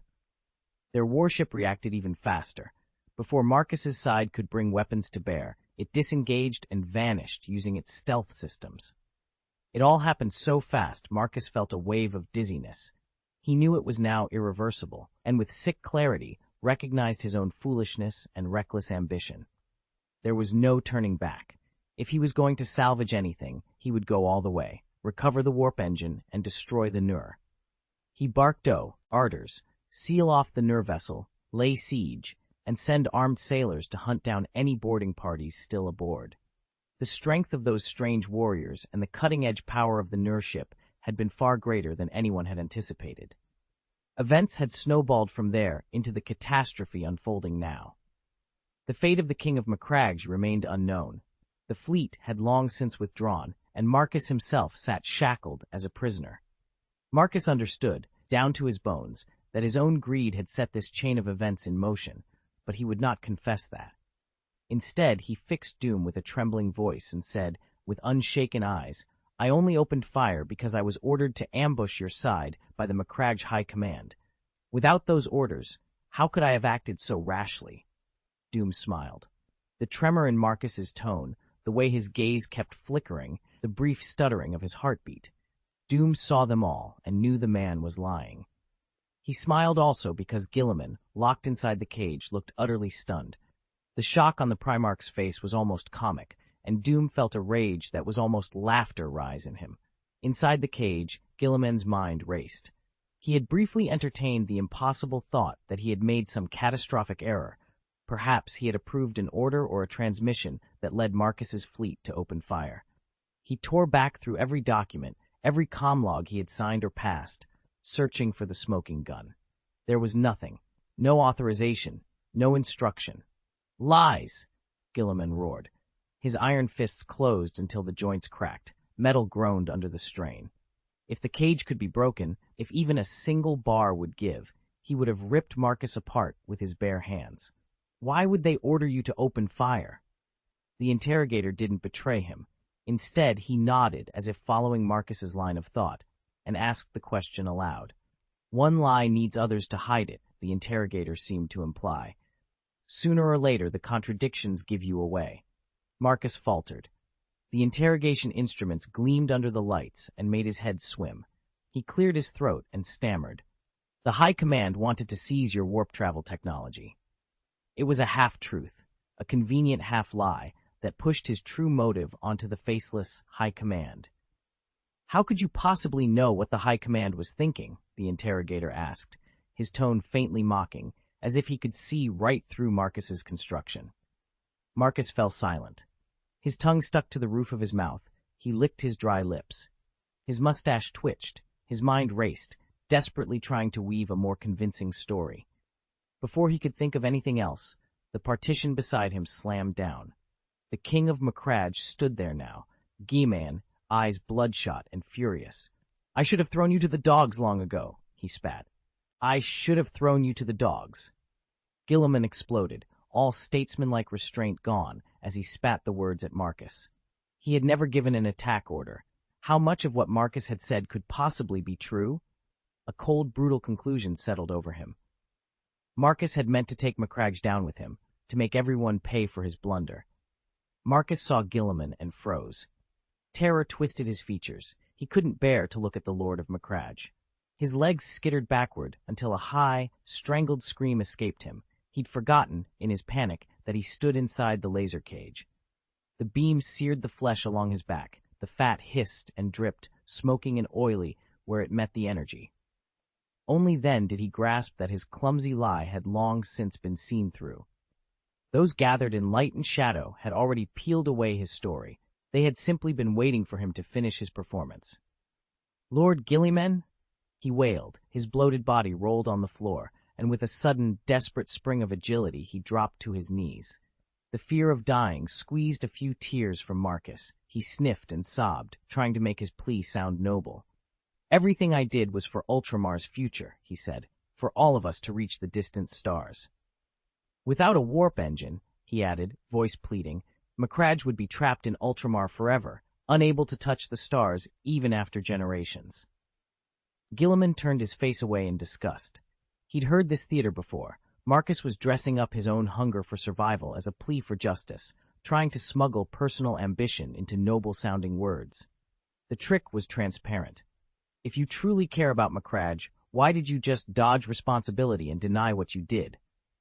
Guilliman cut through Marcus's posturing with a single, cold sentence. You're nothing more than a selfish villain who wraps his despicable acts in lofty rhetoric to make them look noble. Even now, you refuse to admit defeat, he went on, turning his eyes to the captain. You're still trying to shift the blame, willing to bury all of Macragge under the weight of your mistakes. Marcus's uniform was a display of honors, medals pinned bright across his chest. Guilliman looked at them and said quietly, From start to finish, you have been swollen with selfishness and blind to it. You have betrayed the honor of your family. Blood drained from Marcus's face. His features twitched through a dozen emotions before settling into a spiteful sneer. So you're the glorious king of Macragge, and I'm a sewer rat? He spat, dropping whatever pretense he'd maintained. His eyes went hard, his voice sharp. Because you say you do it for the common people, your methods of stealing our rights are somehow more honorable than mine? Our difference is only that you failed and I succeeded, he snarled. Guilliman said nothing. He stood and listened to the bitter, broken declamations of a small man in collapse. Doom crouched behind the partition, listening. He gathered the scraps of argument like evidence, a thoughtful frown settling on his face. From what he heard, his lost brother had been a canny ruler, reviled by the nobility, yet generous to the common people.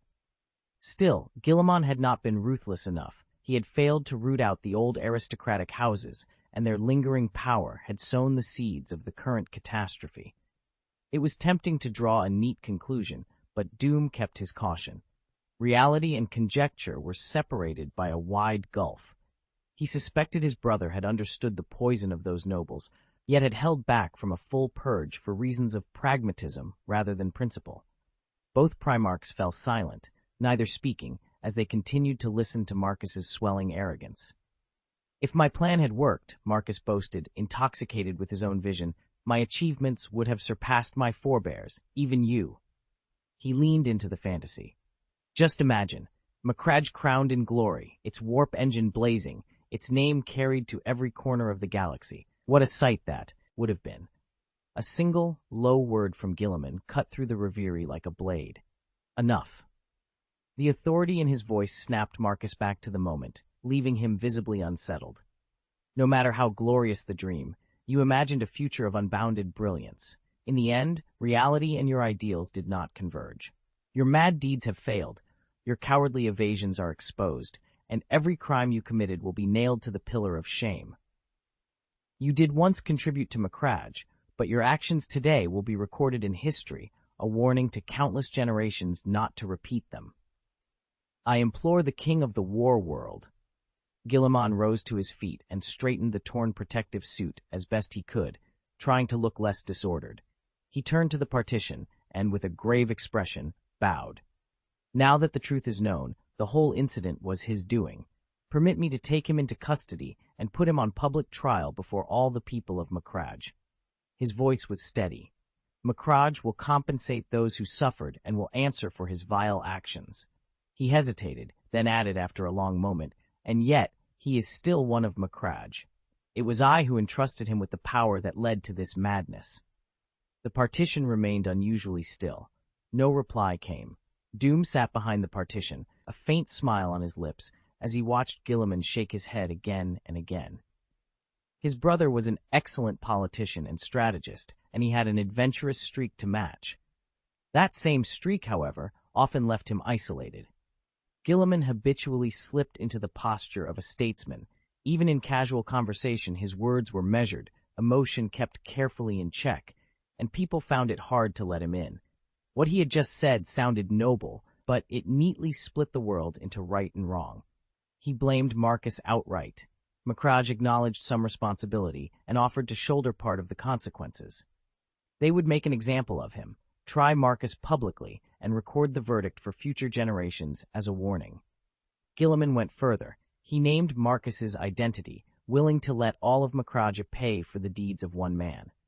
It was a bold, upright political gamble, the sort of risk an idealist would take. He would never have dared it without Doom's presence, for it threatened the safety of the entire realm. Doom had come to a simple conclusion. The Warworld's king was not a tyrant. He kept that judgment to himself. He wasn't in any hurry to make it public. The man who would decide the fate of Guilliman and Macragge was not Doom, but the Emperor, who was still on his way. Even if it seemed almost certain that Guilliman was one of the Primarchs, that fact had not yet been formally confirmed. The Emperor would have to do that. Once the dust settled, they would settle their accounts. Disputes between brothers were handled very differently from disputes with strangers. Doom sat behind the lowered screen, watching Guilliman across the chamber with a strange, quiet smile and thoughts that seemed far away. He could already see how things might unfold. If all the Primarchs returned, Guilliman's manner and temperament were the sort that could leave him isolated by many of his kin. The screen eased down. Guilliman's heart was still in his throat when the silence was broken by slow, measured applause. Clap, clap, clap. The giant, flanked by black-armored warriors and seated before them, applauded with a half-smile that never quite reached his eyes. He offered no words. The applause was all the statement he made. "You are a politician," Doom said quietly, "but when you face me, or anyone else, you would do better to be more sincere." His tone was gentle, the warning genuine, though oddly unnecessary. His gilded brows knitted together as he watched Guilliman. Guilliman did not flinch at being seen through. Instead, he considered Doom Novik's words seriously. The heavy weight in his chest eased. His safety was not in question. Raw feeling can be clumsy, he admitted to himself, but it may claw as for truer friendships. Doom rose slowly, made no accusation against Marcus, shook his cloak, and left the prison deck. The warning had been heartfelt. Guilliman could feel that. He sat back down on the cell bench and turned the sentence over in his mind. He didn't think Doom's words were empty. There had to be a deeper purpose behind them. Gilliman took the warning to heart. He knew that even if the man they had just encountered was not his brother, the man would still leave a mark on the Empire's history. With such talent and power, he would inevitably cross paths with the Primarchs. A little more sincerity, however rough, would win him more goodwill in the long run. Power and rank were easy for the Primarchs to claim. Their strength and wisdom were beyond question.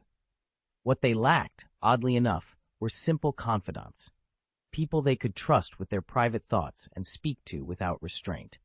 Shortly after Doom left, a team of court attendants came onto the detention deck carrying fresh clothes and cleaning implements. When the energy barrier dropped, Guilliman's first impulse was to run, to break out of the cage that held him. He abandoned the thought almost as quickly. If his captors were relaxed enough to lower the barrier, they clearly weren't worried about him fleeing. A palace maid caught the brief flare of intent in his eyes, smiled, and spoke softly, "My lord, you will be allowed to leave shortly." Guilliman nodded and stood still, letting the attendants wash and dress him. When they finished, they withdrew, leaving only a single guide. The man carried himself with formal poise, raised a hand in a courteous bow, and said, "Please follow me, my lord. You are permitted access to the garden deck and the reception deck." Then he led Guilliman away. "Please follow me and do not wander off. Patrolling warriors will attack anyone who strays." Guilliman nodded, only half understanding, glanced once at Marcus, slumped there like a dead pig, and then turned and walked away. Doom had arranged for an attendant, but a knot of unease tightened in his chest. If the Emperor, or Vulcan, ever learned that he had beaten one of his brothers and thrown him into the brig, it would be a serious embarrassment, one that would reflect poorly on both Guilliman and himself. Vulcan, especially, with his dark skin and rigid sense of honor, would see such treatment of a brother as a grave sin demanding public apology and penance. To forestall that outcome, Doom decided to act quickly and silently, nip the problem in the bud. He left the prison deck and pushed toward the medical bay, his steps hurried and a little ragged. The group filed in behind him. In the center of the ward, a member of the Night Watch lay in a stasis medical pod, grievously wounded by meltabombs. Time inside the pod had been halted, so his condition had not deteriorated.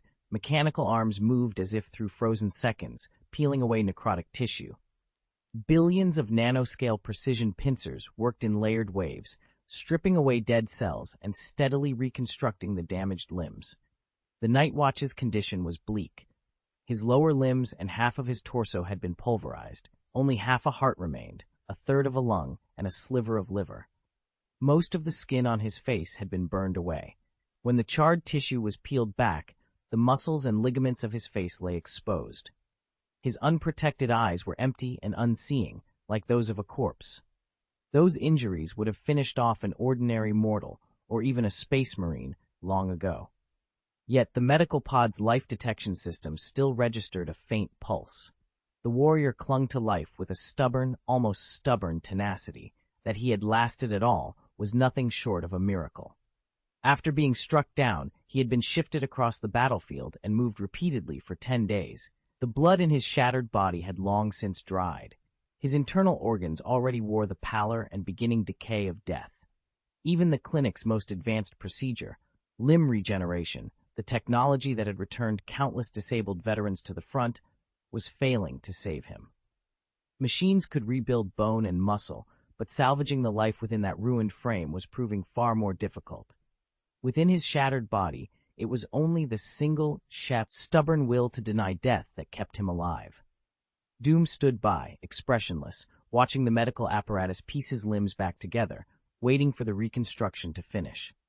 After a while, the Legion's apothecary stepped into the ward carrying a cryogenic cooler, his face hard and businesslike. "Apothecary Hippocrates reporting for duty," he announced. The black-armored warrior was unmistakable. A cold storage unit was bolted to the waist of his power armor like a second pauldron, and a dimensional blade rode beneath his left arm, a surgical implement for cleaving through ceramite and flesh alike. As the Legion's apothecary, he bore a grim responsibility to recover gene seed from the battlefield, the vital material that ensured the Legion's future and survival. Every Astartes carried gene seed glands in their neck and chest. Those glands harvested the warrior's genetic material and produced the seeds that propagated the legion. The neck glands matured relatively quickly, usually within 5 years, and could be surgically removed when ripe. The chest glands took far longer to develop, often 10 years or more after implantation, and demanded far greater care and time before recovery. Space Marines spent their lives almost entirely on the battlefield. Combat was so constant that there was often no time to perform careful surgery to extract gene seed from a dying brother, so a corps of specialists arose to do the grim work for them. Apothecaries roamed the lines and the killing fields, prying open the chests of fallen battle brothers to recover the precious sacks of gene seed. Away from the front, they safeguarded those seeds against contamination and mutation, cataloging and preserving what made a legion endure. Hippocrates' move, D to Doom's side, opened the cryogenic case and withdrew a single gene seed, then placed it in the Primarch's palm. Doom had carried a cache of them aboard the ship as a precaution. Now that foresight proved invaluable. The seed in his hand was the color of fresh blood. Doom could not fathom what arcane arts the Emperor had used to fashion them. One such seed, combined with the surgical implants and procedures of the chapters, could take a mortal and remake him into a fearless warrior of inhuman strength. The Destroyer Legion, however, was different. For them, a simple implantation was enough to utterly rebirth a man. But that method demanded a terrible price. Compatibility was rare, and those without an iron will could not survive the gift. Once, Doom asked his gene sons a question. What kind of will would be needed to survive the adaptation period? The Doom Marines were quiet for a long moment, then answered simply, "Our wills and our souls are being tested. Only steadfastness will carry us through." Doom closed his hand around the gene seed, eyes bright with anticipation. In his mind he saw a bridge, a single span that linked the Doom Marines to the Night Watch. The former were his gene sons, the latter were Nur's loyal warriors. At that time, that connection existed because of him alone. The Night Watch had sworn themselves to King Nawick. The Doom Marines were bound to their gene father. On the surface, there was nothing contradictory about that. But Doom knew how fragile such arrangements could be. If one day he ceased to exist, the Night Watch would still have a place to return to. Nur, the royal house, their old duty. The Doom Marines, by contrast, would be like homeless wanderers. Where would they go? Doom had seen that future and refused to leave it to chance. He urged his Marines to learn Nur's culture, to take on its customs and language, to find points of common identity. He made them fight alongside the Night Watch, to weld camaraderie in the heat of battle so that their bonds might survive even if the man who had forged them did not. Everything he did was meant to bring about a true inner identification between Legion and Homeworld. The problem of cultural integration was one every returning Primarch confronted, and Doom knew he had mishandled it. Russ had solved the problem with steel and blood. He crushed dissent and executed those who refused to accept Fenris, forcing the Space Wolves to take on their planet's character. Ferrus Manus had acted in much the same way on Medusa, thunderous displays of force, breaking any organized opposition inside his legion. The Emperor's children, small and organizationally incomplete when their Primarch arrived, had simply been reshaped by fusion. The Luna Wolves and the Second Legion had their own exceptions. Horus returned early enough that integrating the nascent legion was straightforward, while Saurus largely allowed his legion's culture to find its own course. By contrast, Doom had wavered. He had never managed to forge a living bond between his legion and its homeworld. There was no real blood tie, no shared identity that linked them. Now, however, an opportunity had presented itself. The Night Watch, grievously wounded but unbroken, clinging to life with stubborn will, could become the cornerstone of that bridge. Through him a blood connection might finally be forged. Doom's face was stern as he set the gene seed into the medical pod, slotting it into the Night Watch's reconstructed chest cavity.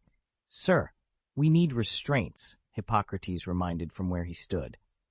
Doom blinked, then glanced back and saw the Doom Marines behind him all nodding in agreement. Understanding flickered across his features. He signaled the medics, and the white-clad attendants moved without hesitation, fastening leather straps around the Night Watch's wrists and ankles. "I recommend you leave," Hippocrates said when he saw the Gene Father reluctant to go, trying to pry him away. "From here on, it's up to him alone." He added quietly, "There's an adaptation period, about 1 raw week. We can't intervene during that time, and staying will only deepen your grief." His voice was rough with experience. Hippocrates had said those words many times. Deep within the imperial palace, he had stood at countless rebirths and had personally witnessed the emergence of many brothers.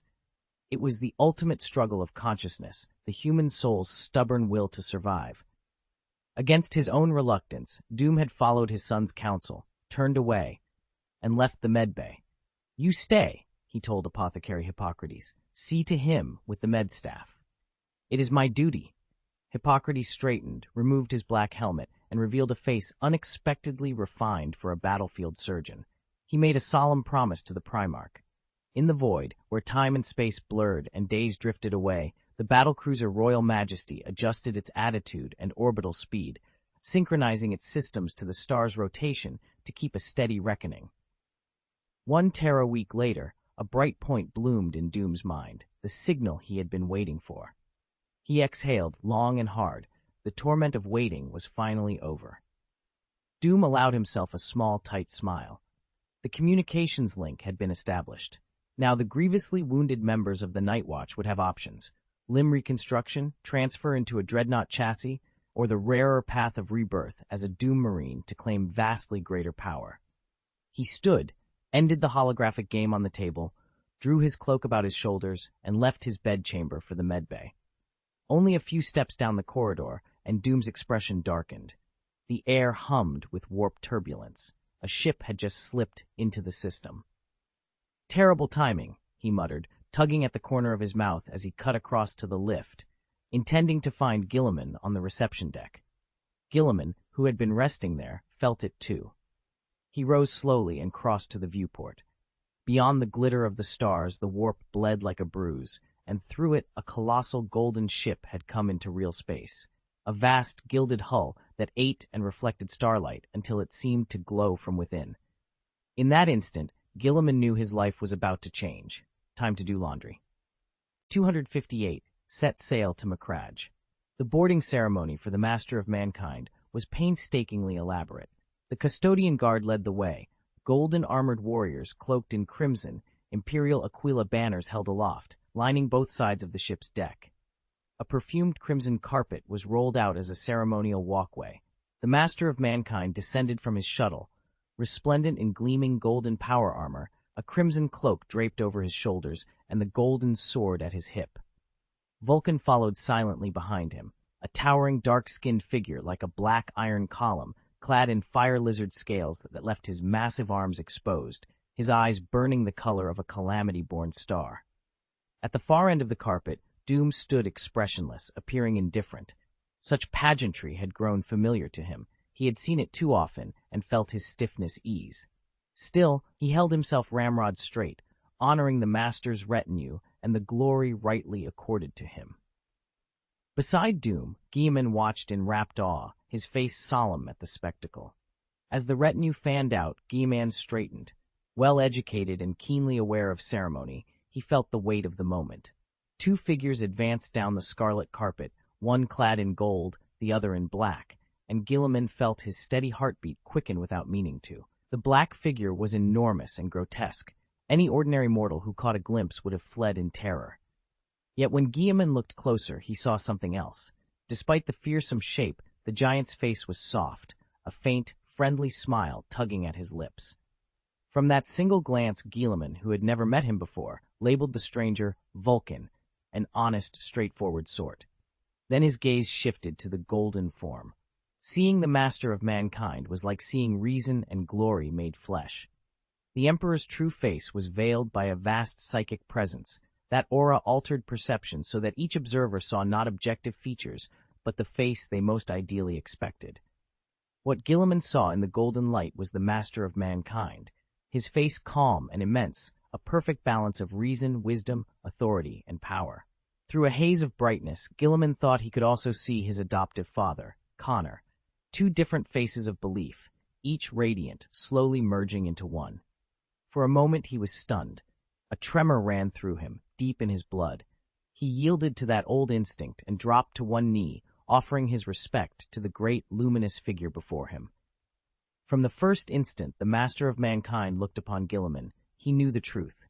The man standing there, with golden hair and an unusually regal bearing, was one of his lost sons. The master advanced with measured eagerness, the custodian guard's golden armor flashing in the light. On the red carpet, father and son were finally reunited. "Please rise, my lost son." The master of mankind's voice filled Guilliman's ears, warm, vast, threaded with a patience and longing that seemed to span ages. "I have dreamed of this meeting for a very long time. Today it has finally come."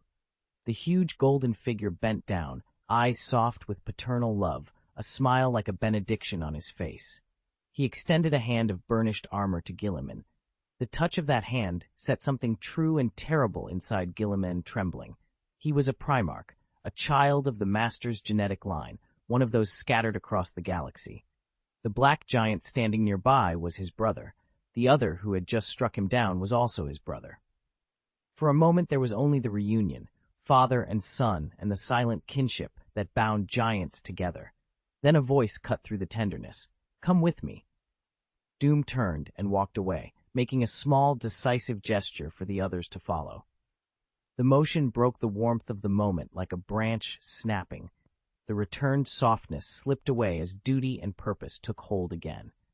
The master of mankind helped Guilliman to his feet and took him by the arms, one of his other sons at his side.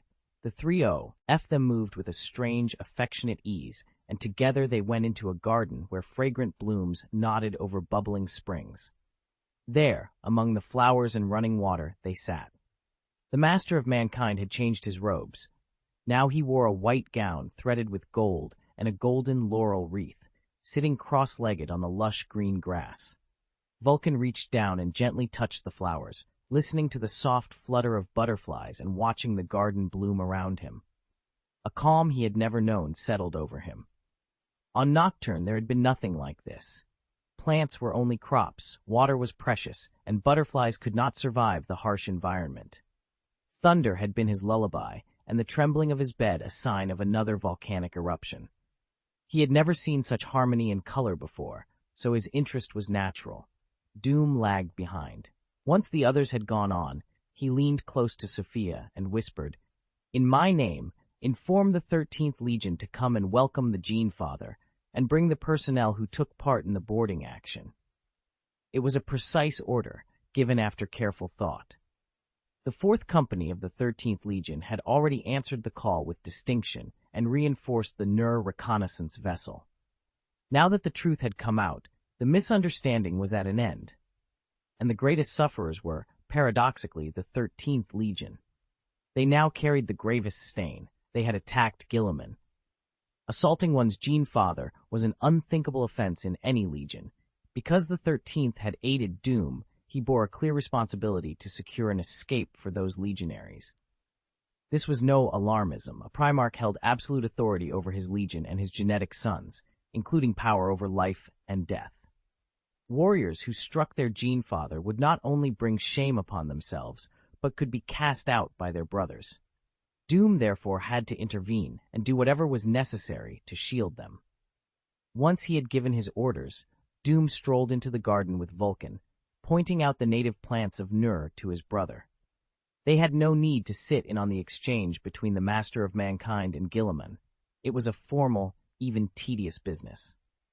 Guilliman remained opposite the Master of Mankind, rigid and controlled in posture, but beneath that composure the most rational of minds was plainly unsettled. He had never imagined he would meet his father. Throughout his upbringing, Guilliman had long known he was not like other men. In strength, in mind, in instinct, no ordinary person measured up. He was a scholar and a statesman, a commander whose skill in war matched his talent for law and order. Those gifts had made him the son of Macrage, hailed by many as a living legend, at times, in the eyes of the common folk, something close to a god. For years he had tried to learn where he had come from. He had searched the Hera Falls, the place where his attendants had first found him, hoping for a clue. But the falls yielded nothing. It was as if he had been born from the sky and dropped onto Macragge, a sudden, inexplicable arrival. Now, at last, the secret of his birth lay revealed. Gilliman felt a surge of joy and a keen, eager anticipation for what the future might hold. Underneath that excitement, though, there was a quiet, almost imperceptible worry. Before him stood the master of mankind. The man spoke with the calm confidence of someone used to shaping the course of worlds, and his words painted the galaxy in broad, magnificent strokes. The vastness of space, the unfolding Great Crusade, the formations of the 13th Legion. Gilliman listened closely, every sentence filed and weighed by a mind that had always analyzed first and trusted later. Everything the Master of Mankind told him was staggering. Even a Primarch like Gilliman needed time to absorb it. He longed, as always, for the glorious Great Crusade and a future in which humanity was reunited under a single banner. He welcomed the Master's vision of cleansing the galaxy of Xenos and putting humanity above all else. When the Master finally spoke of the Imperial truth, Gilliman considered it carefully. He agreed with most of its tenets, to oppose religion and superstition and to promote science and reason. Calling those principles the foundation of the Imperium was no exaggeration.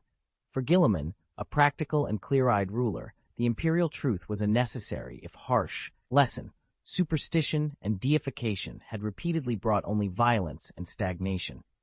He had seen the proof close to home. In the worlds around Ultramar, exploration fleets had uncovered several horrific episodes of religious fanaticism and the damage those beliefs could inflict. Those discoveries only confirmed, in Gilliman's mind, the urgent need for the reforms the Master proposed. Ignorant faith had led to disaster before, plunging entire worlds into darkness. After listening to the Master of Mankind's explanation and thinking it over, Gilliman gave his answer. I am willing to lead Ultramar into the Imperium of Man. His eyes flashed, not with servility or arrogance, but with clear purpose as he looked straight at his father. But, please come to Macragge. We need to negotiate the details in person. Though the imperial truth suited much of Macragge's outlook, Gilliman kept his reservations in check. He was not only the Master's son, he was the king of Macragge, responsible for securing the best possible future for his people. Very well, he said. The Master of Mankind paused only briefly before nodding. His eyes gleamed as he regarded the vision of Macragge's glory and its indomitable pioneering spirit. Seeing that resolve in the son who had conquered his homeworld and forged an interstellar civilization, the Master was prepared to be merciful. Set course for Macragge, he said aloud, the command hanging in the air, aware, as always, of the central law that had guided them from the beginning. The Master of Mankind's voice was easy and natural, never forced. He spoke with the authority of someone who had lived through human history, who had seen ages of ignorance and epochs of corrupted dark technology, and who understood artificial intelligences from the inside out. A star chart blossomed in the air before Gilliman, a crisp holographic display that invited selection. As he admired the ship's advanced systems, Gilliman let his hand slide through the projection and tapped the point that marked Macragge. Chapter 259, You Are Innocent. Set course for Macragge. The Emperor's command rolled through the fleet like a tide. The Royal Majesty surged through real space, dove into the warp, and bore straight for Macragge. The Emperor's own vessel, the Dream, and the 13th Legion's armada followed, making for the Primarch's homeworld to witness his return. For Gilliman, it was his first crossing into the warp. His mind felt slightly muddled, but awe quickly replaced disorientation as impossible vistas unreeled beyond the ship's viewports. At times he fancied he heard something calling from deep within that sea of psychic tumult, a presence that came and went so quickly he could not tell whether it had been real or a trick of the mind. He thought of humanity's distant ancestors, who had ridden the warp to scatter their seed and forge the Golden Age. It feels so peaceful here, he said, almost to himself, as he sat cross-legged on an emerald lawn laid out within the ship, sipping fine wine and sampling the delicacies his attendants had brought. Outside the window the warp roiled with color and motion, yet in that moment it struck him as serene.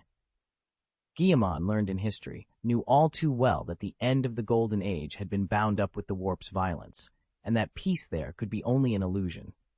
The AI rebellion had ended. In theory, humanity should have been on the road to recovery. But the warp's turbulence had snuffed out that hope. Cut off from reliable long-range communication and supplies, scattered human colonies had slowly withered in isolation. "It's peaceful?" the Emperor asked, bringing a rare, carefully preserved glass of wine to his lips. He savored it, then looked at his son. "It is never peaceful here." He raised a hand and pointed toward Doom, who stood some distance away, talking animatedly with Vulcan. "It's peaceful only when he's here." Gilliman frowned in puzzlement, but he didn't press for an explanation. The Emperor only added, quietly, "In this place, will is absolute, and by coincidence, someone's will is absolute." Gilliman turned his gaze to Doom and reassessed his brother. Politicians like to fix labels on everything and everyone. The Emperor, powerful, brilliant, coldly rational. Vulcan, honest and kind, as plain to see as a man who won't even pluck a flower. Doom, for his part, had long since earned Gilliman's own tags. Mighty warrior, strong, indomitable. He had never been stingy with praise. You had to see him in action to understand how dangerous Doom really was. He could bleed, but by the time the blood fell, his foes were already flattened beneath the warrior king. Thinking back on the Emperor's words, Gilliman realized his estimate of his brother had been too modest. The Emperor clearly thought highly of him. Doom's strength seemed to reach far beyond what Gilliman had so far perceived. He let his gaze fall away. He dared not pry further. Doom had felt the scrutiny and was already meeting their looks. "Let's go," Doom told Vulcan. "They should be done talking." Vulcan nodded and, with a small movement, released the butterfly he had been holding. A chill ran down his spine as his brother's smile gradually spread. As the two of them moved back toward the Emperor and the others, 1,000 blue-armored warriors appeared at the garden gate. The company commander of the 4th Company of the 13th Legion, leading his battle brothers, stepped forward to meet the Emperor and the Primarch, representing the Legion in welcoming their Gene-Father. The company commander of the 4th Company stood with his face ashen, his usually resolute features drained of any triumph. Everything had just fallen into place. The royal majesty had not left the system after all. The Emperor had come in person, and the orders to muster and receive their Gene-Father made sense in a way they hadn't until now. That meant the Gene Thrall the boarding party had encountered and fought was not some Rangdan psychic corruption at all, but the Legion's Gene-Father himself. The strange familiarity he boarding party had reported wasn't mental taint, it was blood. When the Astartes had entered the garden and laid eyes on the blue-robed giant, the link had snapped home. There was no longer room for doubt or defiance. They moved as one. Their power armor clanked on the stone path as they jogged forward toward him, helmets glinting beneath the garden lights. "We greet the master of mankind, the great Primarch, the Gene-Father," they cried, and then dropped to one knee as a unit, hailing the Emperor and his glorious scions. The sight should have been triumphal. Instead, the Emperor watched them with a puzzled expression. The Space Marines knelt before him not with simple reverence, but with faces gone pale and complicated, half smiles, half tears, emotions that didn't match the formal litany of praise. For a moment, the garden was filled with that strange, quiet grief that accompanies reunions long overdue. What should have been a triumphant scene felt oddly strained to him. The Emperor's curiosity was quietly aroused. He released a sliver of his power and sifted through the memories and thoughts of the Legion warriors. When he had taken it all in, a small, almost involuntary twitch crossed his mouth, and an unfamiliar expression flickered over his normally stern, inexorable face. He straightened and fixed them with a searching, almost grave look. These warriors had shown uncommon courage. They had suppressed the instinctive bond and obedience that tied them to their Gene-Father, their Primarch, and without hesitation had raised their blades against him. As the creator of the Space Marines, the Emperor understood better than anyone the depth of that loyalty. It was not mere custom, but a built-in instinct, implanted with the gene seed and etched into their bodies, that made the legionaries trust and obey their Primarch without question. Because the Legion needed no questioning, doubt and hesitation had been bred out of them. They moved as instruments of their Primarch's will to conquer and destroy. Those who could resist that implanted obedience, who could stand against their Primarch, were, without exception, men of exceptional wisdom and iron will. The commander of the 4th Company's boarding party had done it. He and his men had forced themselves to resist the oldest, deadliest instinct and not raise their weapons against their gene-father. Even if they did not fully understand why they held back, their courage and self-control deserved recognition. As the 13th Legion drew near, Guilliman rose, smoothing his robes and composing his face. He was the Lord of Macragge. He had to show respect to his sons and accept theirs in return. As he stood, his gaze found Doom's impassive features. A politician's instincts are sharp, and Guilliman immediately suspected his brother's purpose. Doom had engineered a small, simple stratagem that put him on the moral high ground, and it worked. "Gene Father," the commander cried, tears springing to his eyes. These were men who bled and endured without complaint. Now their emotion choked them. The cry was so raw that even the kindly Vulcan looked away.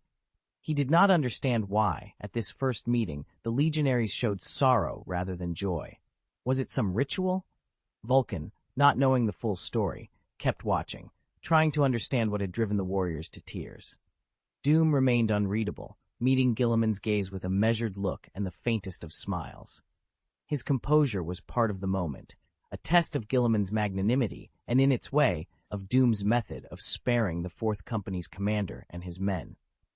Guilliman rose and moved to the front of the formation, looking down at his kneeling gene sons. He had already seen their courage and ferocity on the battlefield. Now, face to face, he felt the pull of their shared blood, the subtle bond of father and sons. Their hearts were torn, shame and hope flickering behind eyes that could not bring themselves to meet his. "Raise your heads," Guilliman said, straightening his shoulders. His voice was firm but warm, cal, mem, and impossible to ignore. "My proud sons." With that opening, he lifted the mood between them, breaking the lingering awkwardness. The Legion warriors looked up, their eyes burning as they stared at their Primarch. The Emperor, Doom, and Vulcan watched Guilliman as well, waiting for what he would say next. Guilliman bent and offered his hand to the 4th Company's commander, helping him to his feet. He looked up at the resolute, battle-scarred faces of his sons, and at those who had attacked him at the edge of the formation, their expressions tight with anxiety. "Everyone, stand up," he said. The clatter of armor rolled through the ranks as a sea of blue swept outward. The legionaries, answering their Primarch's will, rose in disciplined order. "There is no need for guilt or shame," he added, his voice steady and commanding. "Hearing what you did fills me with immense pride." Guilliman tilted his chin up, exuding a calm, unmistakable confidence that held everyone's attention. His words were steady and clear. "You did not hesitate. You answered your brother's call for help. You showed a willingness to shoulder responsibility. You showed no fear. You struck at the enemy without faltering. You showed no doubt. You carried out your orders faithfully and achieved your objectives." He took the 4th Company's commander by the hand and led him down the line to the boarding party. When a warrior began to drop to one knee, Guilliman steadied him with a supportive hand, and in a voice that seemed to lift the spirits of every man there, said, "There is no shame here. You are my pride, and I am proud of you." He smiled, generous and warm, and looked over his sons. "Even I, during our brief clash, struck at you, did I not? I hesitated for a moment, but an attack is an attack, and yet you did better than I did. You did not slacken against a suspicious foe. Had I let doubt rule me, I might have risked my life. You, instead, trusted your vigilance and fought with everything you had." The 4th Company commander opened his mouth, guilt still lingering in his tone. "It isn't the same," he began. The argument had been climbing toward something ugly when Guilliman lifted a hand and, with a single, gentle gesture, stopped it. Voices fell away like a tide. Even the air seemed to hush around him. "There is no difference, my sons," he said, calm and steady. "I declare you innocent, and I declare myself innocent." A brief, surprised silence followed. Then the corners of Guilliman's mouth softened into the faintest of smiles. "It was a beautiful misunderstanding," he added, "and it allowed us to understand one another a little more, didn't it?" Laughter, uncertain at first, then sincere, rippled through the room. The tension loosened, not erased but softened, as they leaned in to speak, not as adversaries, but as brothers, sharpening one another. I declare you innocent, and I declare myself innocent. The Primarch's words carried both authority and magnanimity as he placed himself on equal footing with his Space Marines. Guilliman's generosity would forgive his Gene Son's unwitting offense. The Master of Mankind watched the exchange with quiet approval. He said nothing, but his eyes narrowed with a hint of satisfaction. Still, the Emperor felt a flicker of surprise. Guilliman's conduct ran against the grain of what he had expected. Where the son of war might have raged, later experience had forged him into the measured, rational king of Macragge. "Brother," Vulcan said softly to Doom, bowing his head a little, "is this what you wanted?" Vulcan's stern face eased into a relieved smile. He was moved by Guilliman's all-encompassing magnanimity and had seen through Doom's small ruse. In the end, both men showed themselves to be great rulers, open-minded and considerate, each in his own way. Doom nodded and answered in a low voice. Some things need to be dragged into the light and given a clear answer. He admitted that he had engineered the meeting, arranging for the warriors of the 13th Legion to face their gene-father, Robert Guilliman, with the Emperor and Vulcan bearing witness. By staging the encounter as a public spectacle, Doom forced Guilliman to reckon with the presence of his brothers and his father and to make a pledge. At the very least, those Space Marines who had struck at him would not be subject to summary vengeance afterwards. If Guilliman had quietly suppressed them within the Legion, he would have broken his promise and tarnished his own standing. Doom saw Guilliman clearly enough to be sure the Primarch would not seek petty revenge. His brother was politically shrewd. He would not settle scores in private. Instead, the King of Macragge would be inclined to treat the 4th Company boarding warriors kindly, using clemency to burnish his reputation and win hearts. To a seasoned politician, personal slights are small things. What matters is posture and the advantage it brings in the present or might bring in the future. Guilliman had won their hearts. 4th Company warriors and boarding team members alike were moved to tears. Hot tracks ran down their cheeks. If the moment had not been so solemn, they would have thrown their arms around one another and wept, a scene of a benevolent father embraced by filial sons. "Stand tall, Space Marines." Guilliman's gaze swept over the 4th Company formation, sharp and commanding.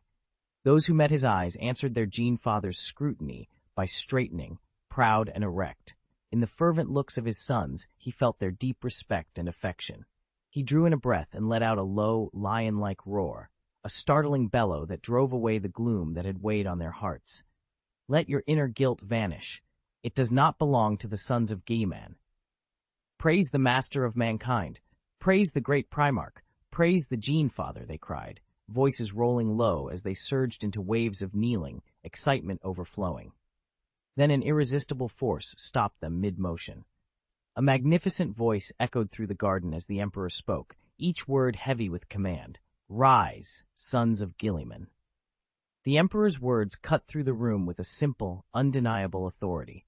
They were plain truths, and their force made it impossible for the Legion warriors to remain.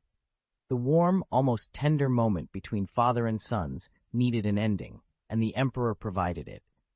With the father and his Primarch brothers present, this moment belonged to them, not to the Legion. "Sirs, please follow me." An attendant stepped forward, smiling gently, and motioned for the warriors to come. A short distance from the Emperor and the Primarchs, a great banquet had been laid out for the 13th Legion. Doom, grateful for their aid, had arranged the feast both as a reward and as a formal absolution for the Legionnaires. Reluctance showed in their eyes, but the Legion warriors moved more briskly at the command. In the Imperium of Man, the Emperor embodied the law. No one questioned him. Even a single word from him bore the weight of decree. Guilliman watched his sons file away, and for the first time in the tense assembly, his golden brow smoothed. Guilliman stepped toward the Emperor, replaying the episode in his mind. His gaze drifted to Doom Novik, his brother, who sat looking unremarkable and harmless. A thought formed, and Guilliman inwardly christened him a master of manipulation.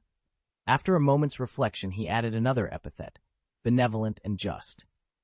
Novik had used a small ruse to work against him, but Guilliman felt no anger. The scheme, blunt and open, had been nothing more than a favorable wind. It smoothed his path to command of the Legion and gave him an occasion to display magnanimity. He saw, too, another side to his brother. Beneath the power and political playfulness, there lay a real concern for others.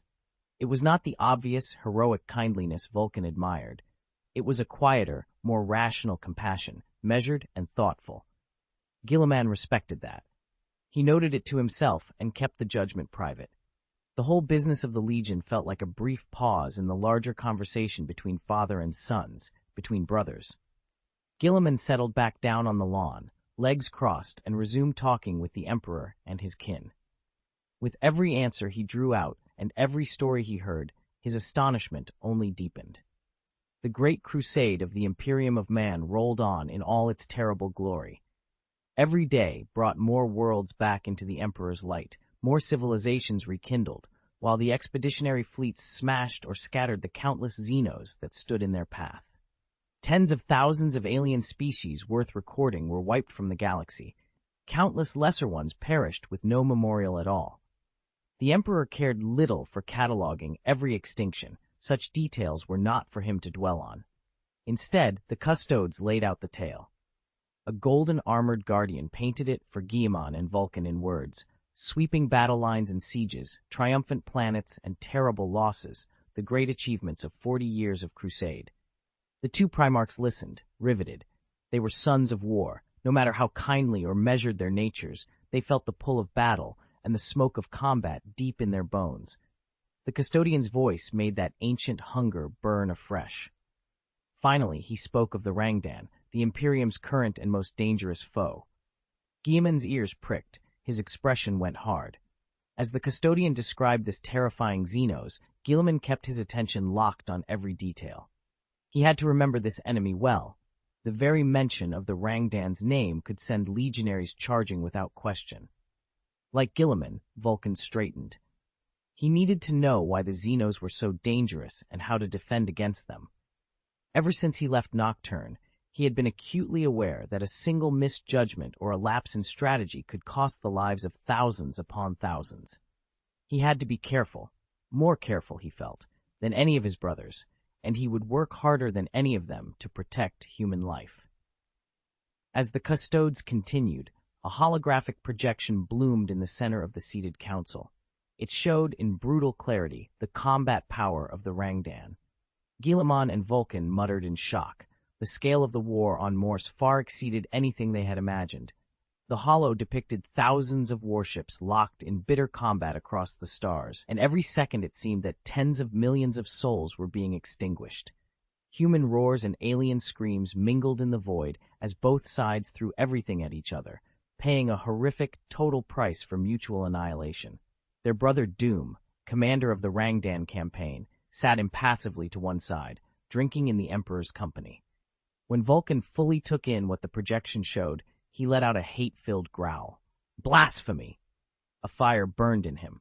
The Rangdan Xenos, by their very existence they blaspheme human life, he snapped. On the hollow projection, the Rangdan slaves moved like the walking dead, blank-eyed, slavishly obedient.